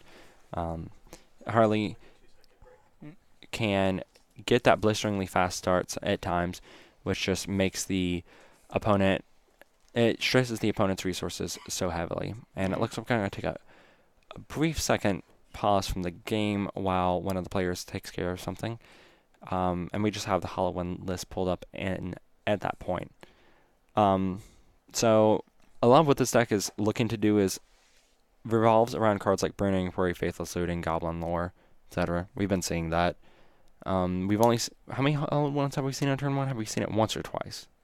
I think only once. Only once. Turn 1 Hollowed One or turn 1 Double Hollowed One is one play that this deck can often pull off, and it is one of the more disgusting plays you can do. One other thing this deck has available to it is turn 1 Flameblight Adept and turn 2 Burning Inquiry or Goblin Lore into a Hollowed One, which is also a lot of damage and a lot of threats in play early. Mm-hmm. And the deck is just very polarizing to play against because their nut draws are really nutty, but also just determined mostly by RNG. The Street Wraiths does give them an alternative way to cast the turn 1 Hollowed One as well, because you have access to Faithless Looting plus Street Wraith, which will discount the Hollowed One by 6 and make it free to cast as well. And that way there's no RNG to that. That's completely, it's going to happen because you get to choose what to discard. Now, if you're in Harley's shoes, would you bring in Fatal Pushes because of the Staticaster? No. Oh. It's a Staticaster. At most is a 1-of in the sideboard. The 4 Snapcaster Mages you're not all that worried about. And you're nowhere close to winning with this last 2 column odds. So the Fatal Pushes, you don't want many dead cards. Even though you have cards like Faithless Looting, get rid of them. You want to maximize the amount of cards that help out your strategy as possible. Mm.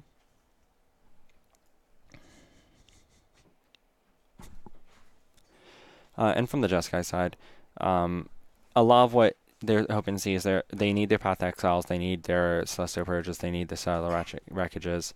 They just need their ways to permanently handle threats from the opponent's side. Mm-hmm. That being said, I believe we have our Jeskai player back, so we're probably going to go and swap on back over to their game.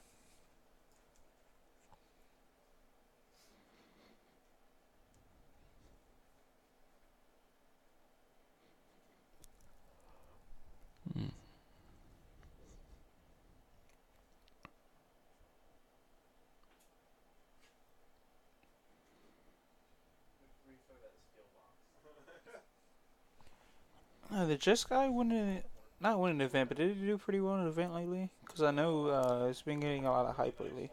It's just been doing fairly consistently recently. Okay. Also, kind of random fact: did you know that there's not been a burn deck to win an open? Huh. Yeah. Yeah, that sounds about right. It's sad, but it's right. I'm kind of sad. I might have to change that. Let me just win this open real quick. Yeah. It's one of those decks though that just kind of like, it's a good deck for getting through and like doing decent with, but you do have enough things that check you. I mean, it does so well, but the fact that it's never won an open, it kind of surprised me. Like it's not all that surprising. It's kind of surprising because how many opens there are, but not surprising in the way that like I could see Burn having a low total success rate, but a high conversion rate to like day 2 or to prize. Mm-hmm. It's definitely still top of the meta though, but it's kind of weird. It's like, yeah, it can 5-0 this league, or it can do well with this IQ, but it can't do good in like the major events. Yeah, well, like it can do fine, it just can't win. Mm. Like doing fine and winning are two separate things.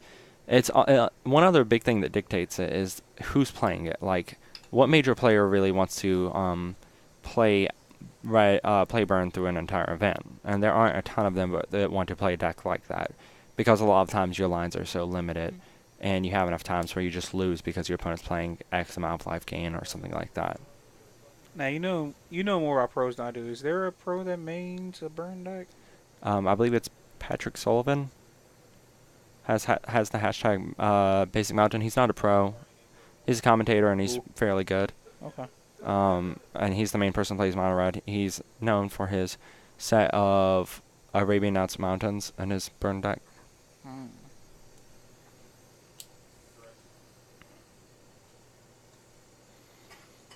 If I had that much money, I'd probably spend it on like cookout or something. Just food or. I mean, if I would probably like just build a regular deck at that point. Now we're gonna see a duress from Harley's side. Well, a duress for Instance of Sorceries, and actually it's a pretty good hand from Sebastian. He has his Ruined Halo to shut off one of the threats from the opponent's side. He has a Baneslayer for later in the game, and then he has a Stream of Visions and an Electrolyze as kind of filtering card draw and disruption for later on. Harley deciding to get rid of the path instead of the electrolyze, which I think is fine here. Now, he can fire off this Hollowed One to be mana efficient this turn, or he can hold on to it and wait till his opponent puts down something to name. Mm-hmm. Why is Rude Halo $45? Harley loudly asking why Ruined Halo is $45, and that's honestly a really good question.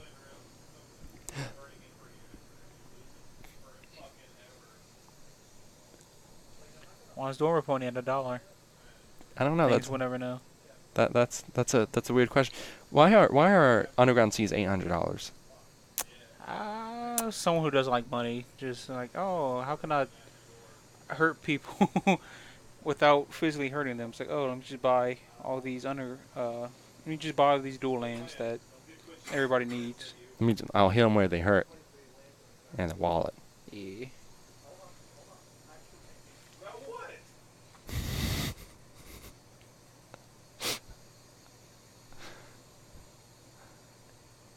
I'll miss a little bit of the conversation here. Alright, so Harley cast...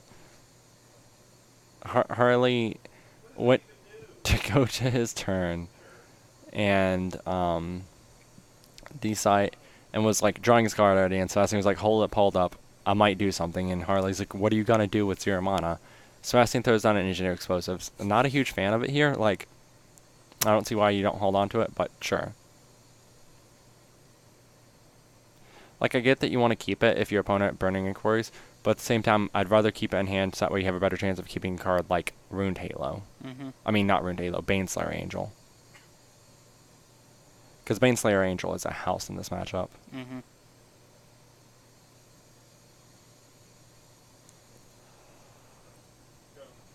Flying, lifelink, first rate? Yep. All three of those things are pretty good here.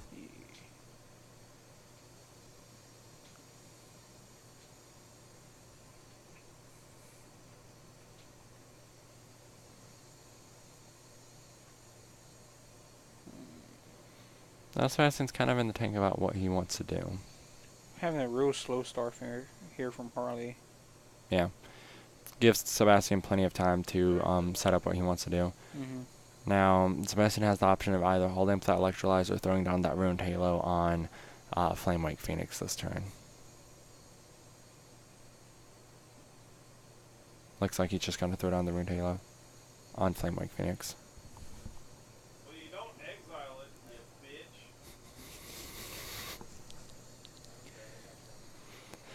Alright, so plays the Ruined Halo passed over to Harley.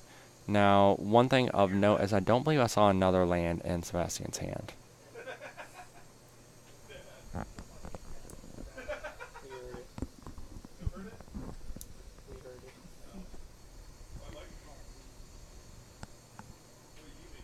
Hmm. Alright, so he's going to go and play a fetch land, crack it, and is he going for Sorin here?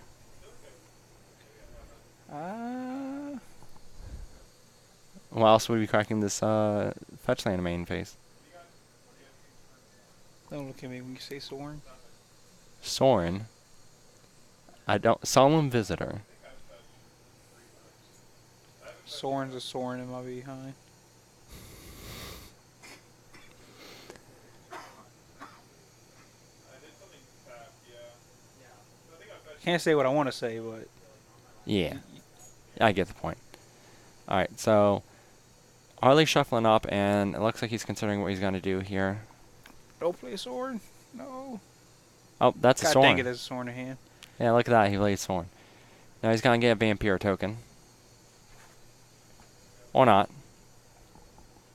Yeah, if you get the Vampire token, then he just... I'm pretty sure Soren just dies to the Electrolyze.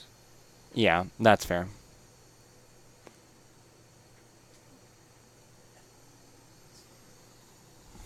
Sebastian does have a character that just bounced it to his hand, though. Now, what loyalty does Sorin ultimate? Huh? So, if he's able to get his Sorin up to ultimate, which we believe is at 6, then that means that he can hard check that Baneslayer Angel, but never mind, that Cryptic Man's going to check that Sorin, so...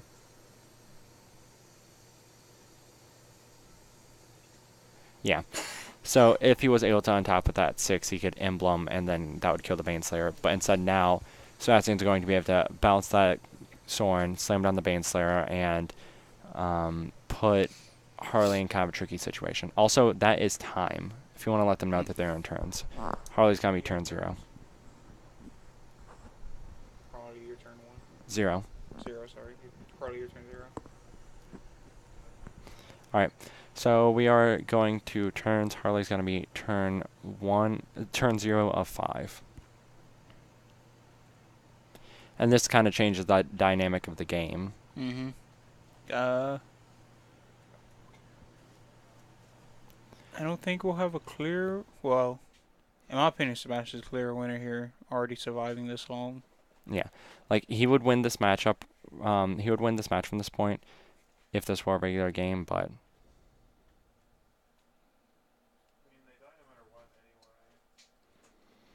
So, if he attacks in with his 2 spirits, he'll gain 2 life, going up to 18 now since he cracked a fetch land. He should be at 16 off that fetch land crack, though. Now, do you mind refreshing on the rule of game 3 at the end of turns? So, at the end of turns, both players will take turns until they reach turn 5. At the end of turn 5, the match becomes a draw. Okay. Also, can you let Harley know he should have taken 1 off that fetch land? Or you should have took 1 off the fetch. That does matter because at this point, I think if Sebastian's going to win, he's going to get off of just barely killing the opponent.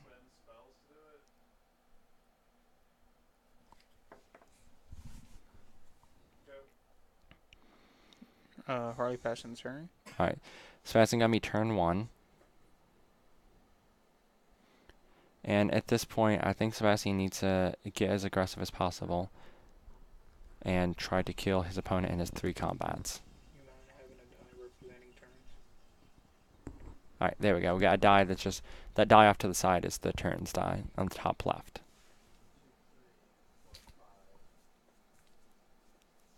So, Sebastian's best way of winning this game right now would be to crack the engineer explosives. You can use the Path to Exile to kill the Flame Blade Adept. This will allow him to swing it for 5. The Soren will make a 2/2 flyer, which means he will need to be able to answer that as well.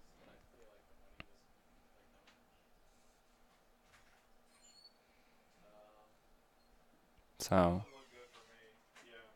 I don't like doing that. Like holding up the I think the engineer explosives were slightly better, but that's just me.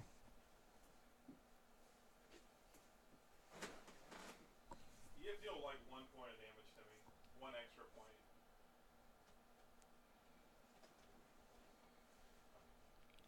Sebastian does have a Settle Wreckage in his hand, though.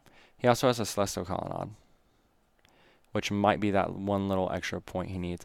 And he does have the Path to Exile to prevent Harley from gaining any life off of that Soulscar Mage. And that Harley's going to be turn 2. Bolt you.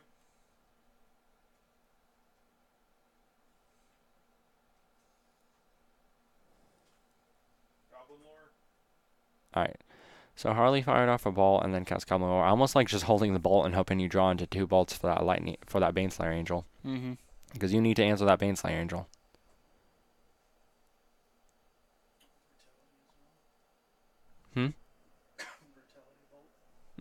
You can also Bolt Brutality. Looks like he discarded 2 lands and a hollowed one, and he has a Flamewake Phoenix and land in hand, as I believe I'm seeing. Know about a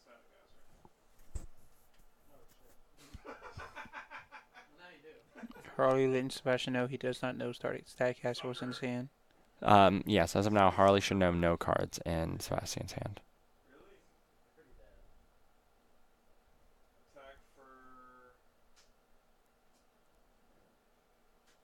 Alright, so Pat's going to hit that.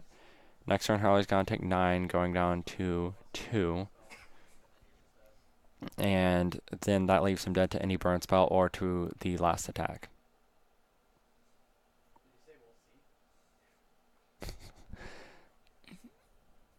Oh, Harley's turn to... Yeah. This is getting hot. Mm. Ooh, my favorite. Alright. So now Harley's going to flashback that Lingering Souls.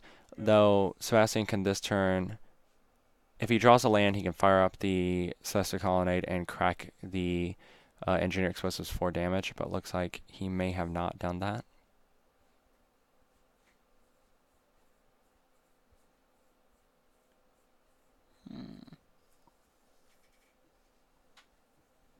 Let's see, he can Staticaster. He He also has EE as well. No, that's what I'm saying. If he had another land, he could EE and attack, but he doesn't. You can't EE and attack with Oh no, No. Pace mana to EE. Okay. All right. So now we're gonna be on turn 4. Harley has to find a way out of this.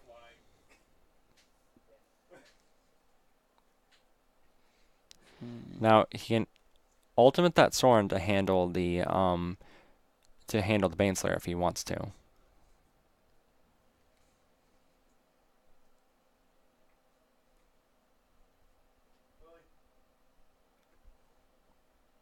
Or cast a Liliana.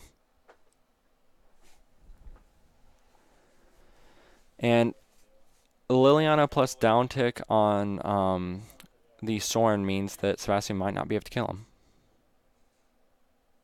You sneaky little bitch. She's at 1. He can still use the Soren though. He can still use the Soren. I think that he needs to pop that Soren for an ultimate. Because this leaves him dead. Harley instead making a flyer. And he's going to be dead. Because Sebastian has the Electrolyze, so he can pop the Engineer Explosives, kill the token, swing in for 5, and then Electrolyze him. He already popped the Engineering Explosives. Oh. Is it a 2-2? 2-2 Oh. He can. Never mind. Well, I mean, he should fire off that electrolyze. The spirit. I mean, the vampire's a 2/2. So he should electrolyze Harley's face and hope to draw into a removal spell. Or he already drew for turn. Off the electrolyze, he draws a card. Okay. Yeah.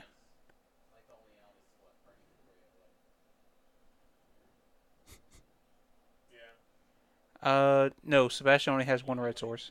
He could draw into a Path Exile, though. Okay. Yeah. Hand to stall for like more turns.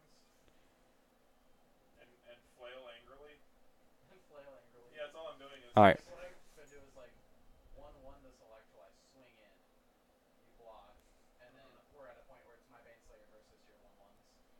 Yeah, and that's easy too. Like,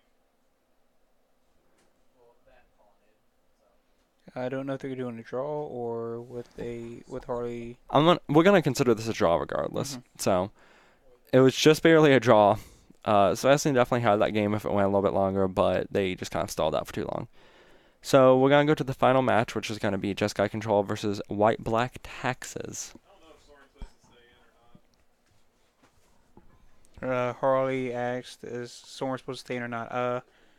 I personally would not let Soren stay in, but I think it's actually fine in that Yeah. matchup. it actually helped Harley draw the game out. That matchup.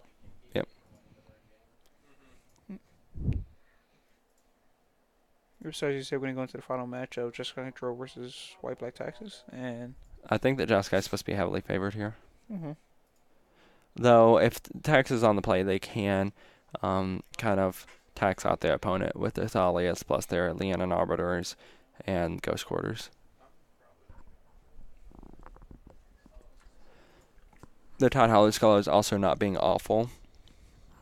Yeah, both all of Arbiter, Thalia, Thought Nasir, and the Tide Hauler is gonna be problems for Jeskai. Yeah. Shalai can be a problem later on in the game. Mm-hmm. Yeah, you could deal with a spot removal, but you can also get Supreme Verdicted. Yeah. Anything in sideboard looks like can help out John in the sideboard matchups. Not hugely so. Phyrex Invokers can name Planeswalkers. And aside from that, you don't really have a ton else. How do you feel about Revoker naming the flip side of Search for Azcanta? You can't name the flip side. You have to name the front side, which also names the flip side. So Okay. yeah, it's fine.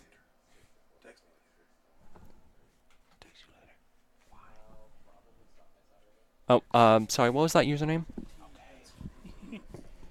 Thank you very much for the follow. Sorry, I missed that. I was talking to one of our leaving members, the Hollow One player. Also, thank you to T Benson 80.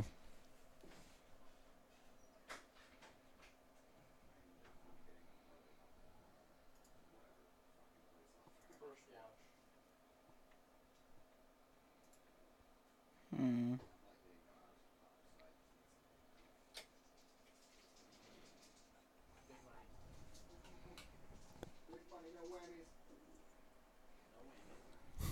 John rolling a 9, is Sebastian rolling a 3.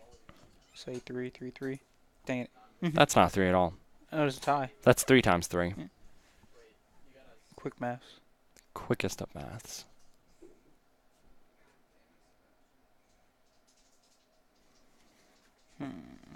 Now, have you played any of the? Oh, looks like we got another tie. This is why you do even odds. During your time on Jeskai Control, have you won against any Black White Taxes? I think I've gone against Black White Taxes, and I think I've gone against regular Taxes. I have slightly more experience with Blue White there, and in most matchups, I feel fine about it. I have lost games to it though. You can just kind of do the Taxes thing where you prevent them from enacting their game plan. Turn 2 Thali is good against you. Leonin Arbiter, if you're able to pop off the Ghost Quarters, is also good against you. One very important card for John to see is his Aether Vial, as Aether Vial is kind of one of the important ways that you're able to win the matchup a lot of times. Especially because Especially doesn't have any interactions to the Aether Vial trigger. Yeah, he can't really interact with the Aether Vial aside from bouncing it with Cryptic Command, which is pretty awful. And the Aether Vial blanks all of Sebastian's counter spells. Looks like John does not see an Aether Vial, but does have a Thalia. Which will definitely get on Sebastian's nerves in the long game. Yep. Sebastian finally seeing a Teferi out of all of his games. I don't think he's seen one yet. Nope. Teferi's a really good card. Mm.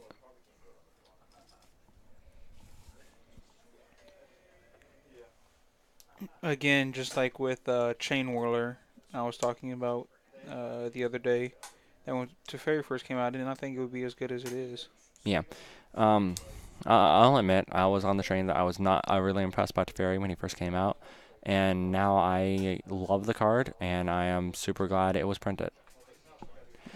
Now, John that turn had the ability to cast Aether Vial or to cast his 3-mana 3/3. He just went for the 3/3. It's a fine card. It's fine play.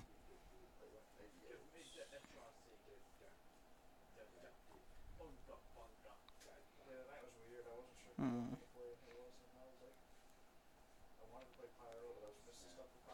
Alright. So, Sebastian just going on firing off that Sorcery Speed Bolt. No real reason to... there's not a huge reason to hold it up, and there's not a huge reason to save it. I mean, there's not a huge reason to... Like, it doesn't really matter the timing. Sebastian and John know he wants to play the Aether Vial first and then play Thalia. Okay. Easy sequencing with Sebastian. Is it though? Yeah.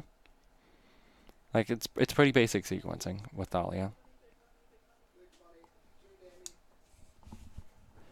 Now, I do believe that John's hand is kind of running low. Yeah, I think he still has a whole lot of lands in his hand. Sebastian is pathing his Thalia.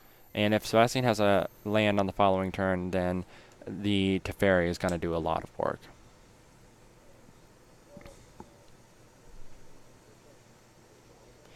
And he even has the ability to start doing the Teferi plus Escanta thing if he really wants to just value out his opponent. Mm-hmm.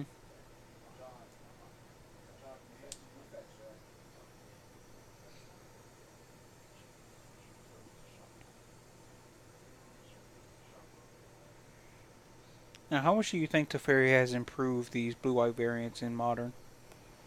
I don't know so that it's so much improved them, but it's certainly given them a really good tool. Like, so, okay, yeah, it has improved them. I think it's done a decent little bit. Like, having your win condition just be slightly better, or Mhm. not even your win condition, your card advantage engine be slightly better, helps out a lot. Same thing with Search for Escanta. I think also in the sense of your card advantage card is also in win condition. Yeah.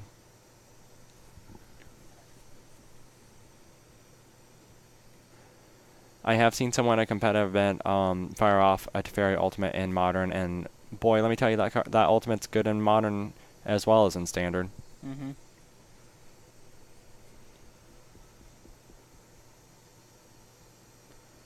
And I also feel like Teferi is taking up that flex spot that Jeskai always had with either Johnny or Nahiri.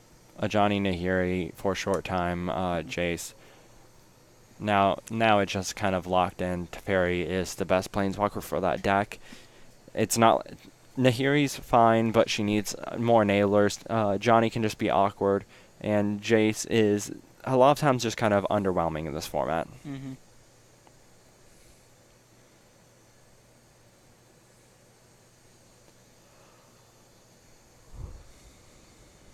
Sebastian going to play something, maybe a Serum. Looks like he's just going to slam down this Teferi, which I like. Come on, slam. And welcome to the... Jay. Alright, so he's going to draw a card, leaving up one red-white land, and passing end of turn he's going to untap a blue-white and a blue-red land. Okay. And the door for John to win through is pretty quickly closing. Mm-hmm. John's still hitting lands. So hitting lands, he has one mana land, but realistically that mana land's not going to actually kill that Teferi. He has more lands than Taxi should ever have. And he's just throwing down a Leonin Arbiter. And now he's going to fire that up and swing 2 at the Teferi. Sebastian's fine with it. It's not killing Teferi, and he doesn't need to really be worried about right now. Splashing around on Lightning Helix off the top of his deck and taking up the Fairy again. Yep. Now if he wants to, he can fire off that Lightning Helix and untap the lands, or he can just hold up that Lightning Helix. Now, funny thing I've seen at the SGG Invitational, player with Teferi activated Teferi and then left all his lands untapped, but due to Teferi's ruling, it has to untap 2 lands. So, player with Teferi was forced to untap player B's lands. Yeah, that happens on occasion. It's one of those things you need to be aware of when you're playing the card. Mm-hmm. There are certain points where it doesn't matter if you untap your opponent's lands, but there are other points where if you're playing like against a burn deck or a deck with Torrential Gearhulk, that can matter. Mm-hmm.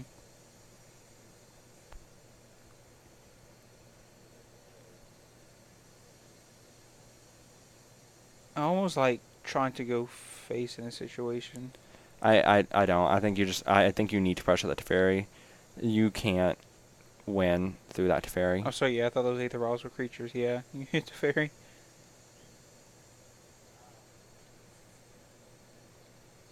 Was like he's gonna bolt the Arbiter? Yep. He's got Electrolyze the Arbiter, then Lightning Helix the Shameling Vent.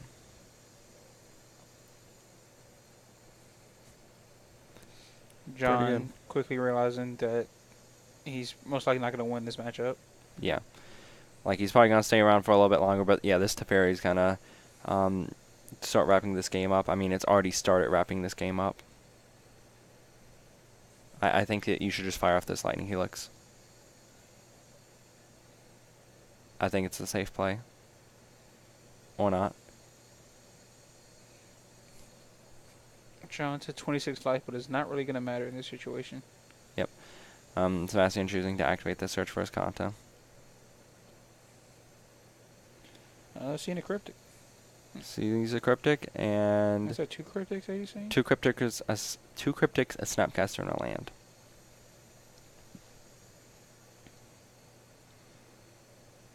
And 1, 2.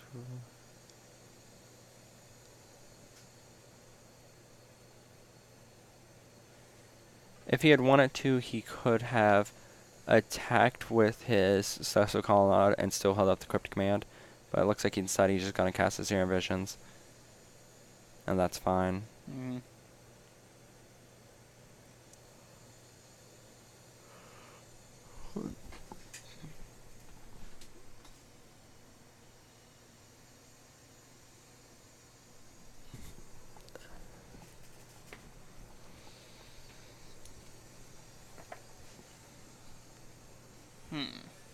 John playing a Ghost Quarter. Still having too many lanes that Taxi should have. Yep. He's going to swing in there for 2. Sebastian choosing the Lightning Helix set. Leaving himself with Cryptic Command mana open. Instead he's going to activate Escanta. Well, yeah, like, he was going to Cryptic Command if his opponent did anything, but...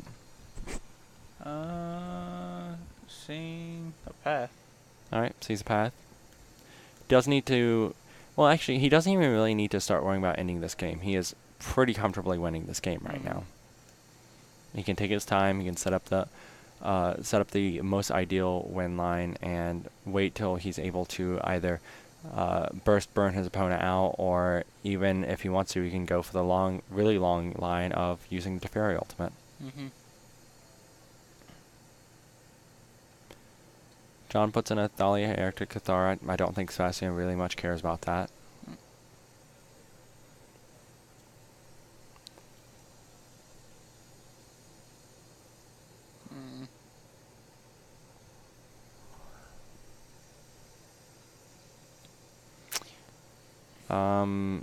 Doesn't matter a ton, but that Concealed Courtyard should be tapped. And there we go. It's tapped. Now, does Jeskai play Churchill Gearhulks? I know this list doesn't, but No, that is no longer a card that's really heavily played. okay. It was played not too long ago, though. But I believe that since they've picked up the fairy, they've stopped playing that card. I mean, it could be HP, but it's Hmm? not. It could be HP, Okay. but in this sense, it's not played in Modern. Hmm. Hmm. Hmm. Hmm. I am the pun master. I don't know if that's a pun.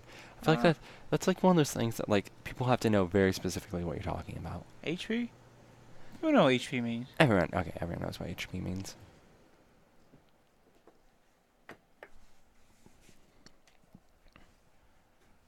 Hmm. Not a lot happening in this game. It's mainly just Sebastian drawing cards while. I mean, that's kind of the deck. Mm-hmm. Like, you just draw cards. He's gonna eventually win the game. It's just gonna take a little bit. He just has to burn the opponent out, / Celestial Colonnade the opponent out. John's just kind of sitting here to watch at this point.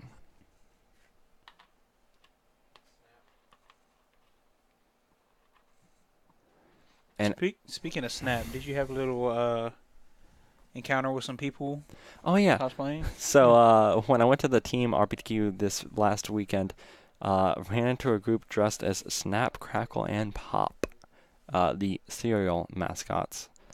I really went to play against them because I was just kind of looking at them back. Hey guys, how's it poppin'? How's it poppin'? Just like, yeah, sorry, I have a lot of snappy responses to things. Just look at the person I'm playing against. Just like, all right, let's get cracking. You know, like you gotta pun them all. No, it's cool though. They had neat costumes. They didn't do super hot.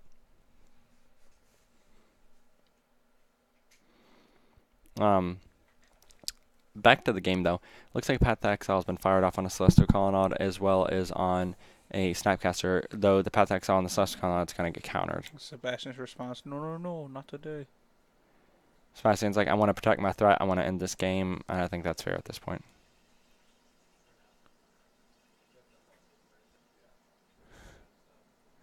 All right, so right now Sebastian has 1, 2, 3, 4, 5, 6, 7. Sebastian has 11 lands. If he plays one more land, he can start double attacking with Celestial Colonnade, which is going to quickly end the game. John has no cards in hand, so. Yeah, so you just double fire up, swing in for 8 damage, put your opponent on 2-turn clock.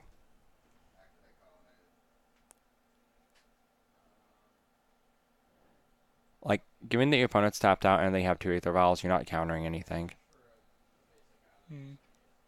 Plus, no one card is getting John back in the game. Also, you're still going to be holding up that Cryptic Man because you're on top 2 of your lands.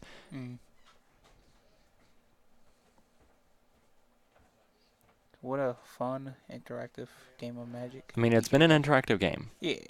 And I'm sure it's a lot more fun to play than it is to watch. Mm-hmm. Actually, I think it's fine to watch. Like, it's a control matchup. It's a control deck.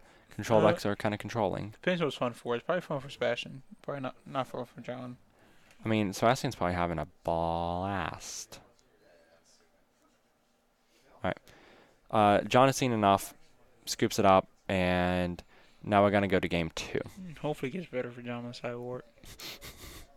I'm gonna be the bearer of bad news here. It doesn't. At all. Get better for him. That's it. Get better for him? It does not get better for John. However, for Sebastian, it does get a little bit better. Because he has stuff. From the taxes side, like, what do you bring in and why? From John's side, I can't think of anything to bring in. You bring in Phyrexian Invoker, and that's it. And that card's pretty medium. You take it your Wasteland Stranglers. There's a small argument for bringing in Core Firewalker because it's immune to the burn damage, but I don't think it's all that great, and it costs double white, which can be a bit taxing at times, pun intended. So you could bring in your Rust in Pieces if you really want to. It does kind of prevent their ability to Snapcaster bolt you out of the game, which is fine. Yeah, Revoker is the only thing I'm seeing from this sideboard. Yep. I'm surprised there's no like collective brutalities or anything, but I don't know. And from the Jeskai side, We'll have a second to pull that up. So, from their sideboard, Cellar Wreckage is another fine thing, just a board wipe for what they're doing. You don't have to really worry about bringing in a ton because this isn't a terrible matchup for you. Mm-hmm. You can bring in some of your Wear Tears Artifact Hate if you're super worried about their Tide Hollow Scholars and their Aether Vials. I also bring in Purge as well. What does Lasso Purge really hit? Dungeon Exile, a black, and Yeah, Exile's Tide Hollow Scholar, and that's about it. that's right. All the Eldrazi is devoid. Yeah. Okay. Is a static caster, not at its hottest. Baneslayer Angel can do some more cure if your opponent's cutting down on the amount of Path Exiles they have at all. And Elspeth Sun Champion, if you think you can get to that much mana, wins the game pretty quickly. I guess more the sense of with the Jeskai deck is what are you taking out besides what are you bringing in? You can cut down on counter spells pretty easily. Counter spells like Mana Link and Logic Knot. Cryptic Command at least still has some application. Okay. All right. Guess we can go back to the game. Yep.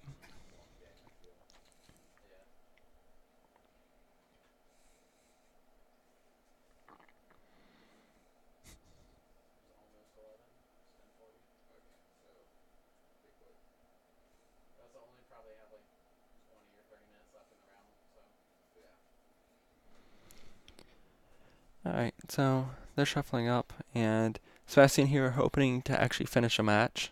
Mm-hmm.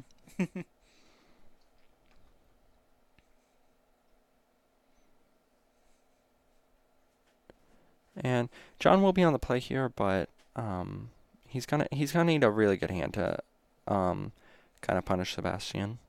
Oh yeah. John's definitely gonna need an Aether Vial. Looks like he brought in a Rest in Peace during his matchup. Yeah, that's something I had mentioned as a possible card to bring in. Mhm.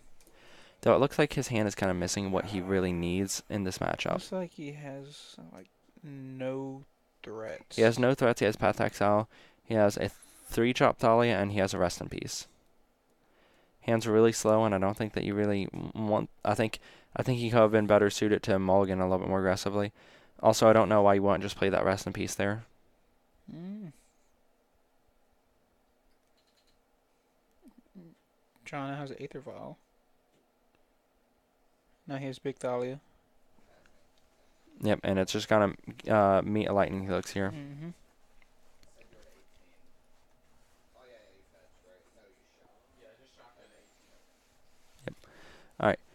A little So, confusion on live totals, but got it all sorted out. Sebastian's hand looks to be full of removal, engineer explosives, and Ooh. Teferi. Now is he out of lands now? I believe he is out of lands though. Hmm. But if he hits double lands, then that Teferi will once again be able to resolve on an empty board.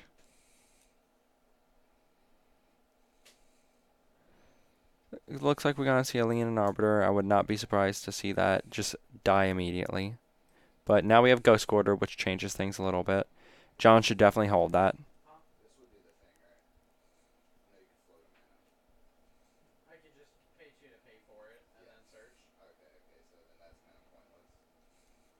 Yeah. John should just hold up this and not tap it. What? Okay. So, Sebastian refusing to let John play incorrectly.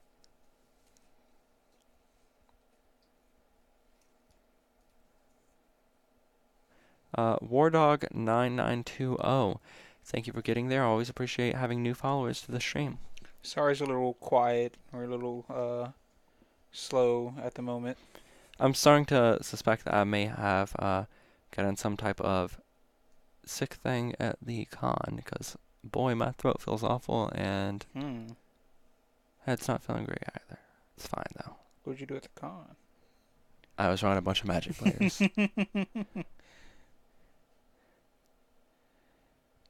Alright, John did pick up a Shalai there. If the Shalai ever resolves, it's a pretty fine card.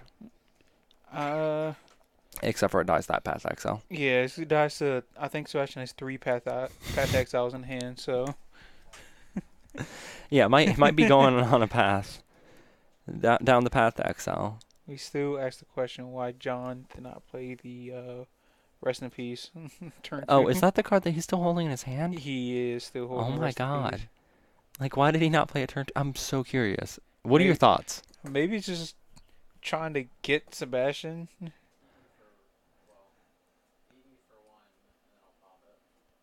All right, and Sebastian just gonna go ahead and take care of that 8th Owl. He did miss his 5th land drop, which means he doesn't get to slam down that Teferi. Oh darn! But he did tap out, which means John can play that Rest in Peace. I mean, he could have played that rest in peace. Was it 3 turns ago? Yeah, it's fine. 4 turns ago? Well, now 5. He also has a path, which is pretty good right now. I'm tempted to go on the mic and yell at John, but I can't. All right, what did he pick up for turn? I'm pretty sure it's Uh-oh, bad. Oh, nope. Nope. Yeah, it's Still pretty not the bad. rest of peace. He's just gonna pass with all of his mono open and be like, nah. John, no. I don't feel like playing Rest in Peace today.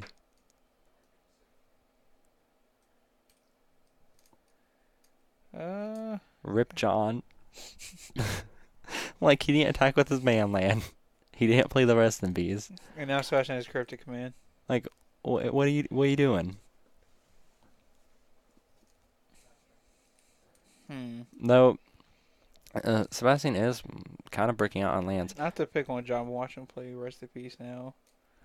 Okay, no. Yeah, Sebastian can pretty safely take that 3 damage. He doesn't care a lot. He can kill the Eldrazi Displacer on end of turn. And No, don't do it. God dang it, John. he can let the Rest in Peace resolve. He doesn't even care that much. He doesn't care that much, but Okay, he's gonna snap Lightning Helix.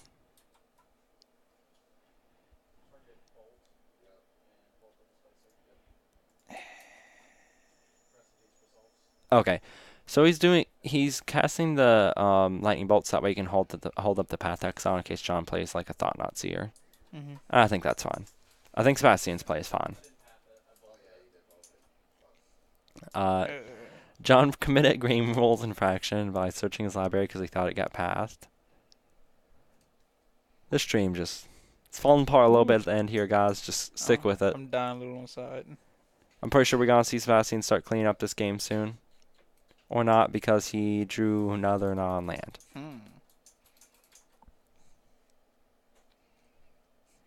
Our ability to look at the chat is kind of disabled at the moment. Nathaniel, hopefully he doesn't fall. Sebastian's gonna snap in another Snapcaster for an attacker, then swing you with both snaps. Yep. John's gonna respond to path on the Snapcasters.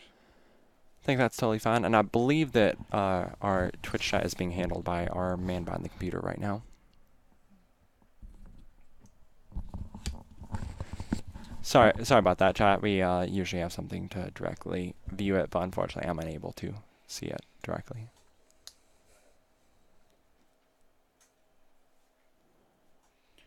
Sebastian playing out at the ferry.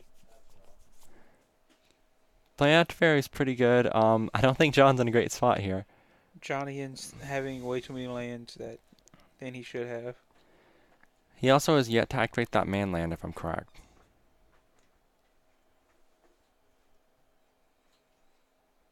Oh, he about to do it. He about to do it. Oh, he did it. And it's done. Did he? So I think that Sebastian's just going to go on the slow plan of eventually win with this Snapcaster Mage. Though, he does have Cryptic Command as a counterspell, and he has multiple Path Exiles and Teferi in play. I don't think he's losing this game. No. Yeah, there's not an out John has in his deck to either stop the ferry or to be able to play no creatures to make Sebastian feel threatened. Yep. And that Tahoe Skull is going to be met with the Cryptic Command, which is going to counter draw, and then he has to pass it back to Sebastian.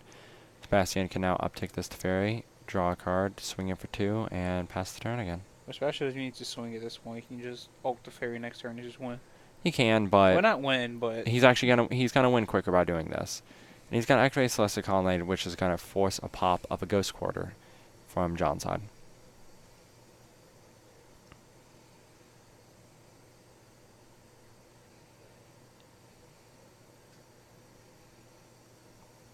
Looks like Sebastian might actually be able to finish a game. Finish a match, Finish a moreover. match. He can finish a game in 15 minutes most of the time. Ooh, he gets a Phyrexian Invoker. If only Sebastian had a way of killing this Phyrexian Invoker.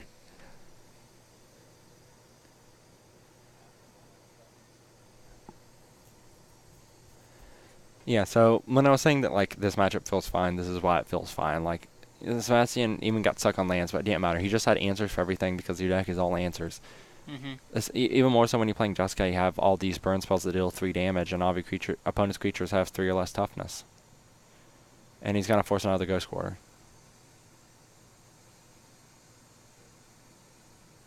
Which at this point, if you're doing nothing else, then that's a good play because it's lowering your opponent's resources, and eventually if you draw another Celestial Colonnade, you're going to eventually get one through.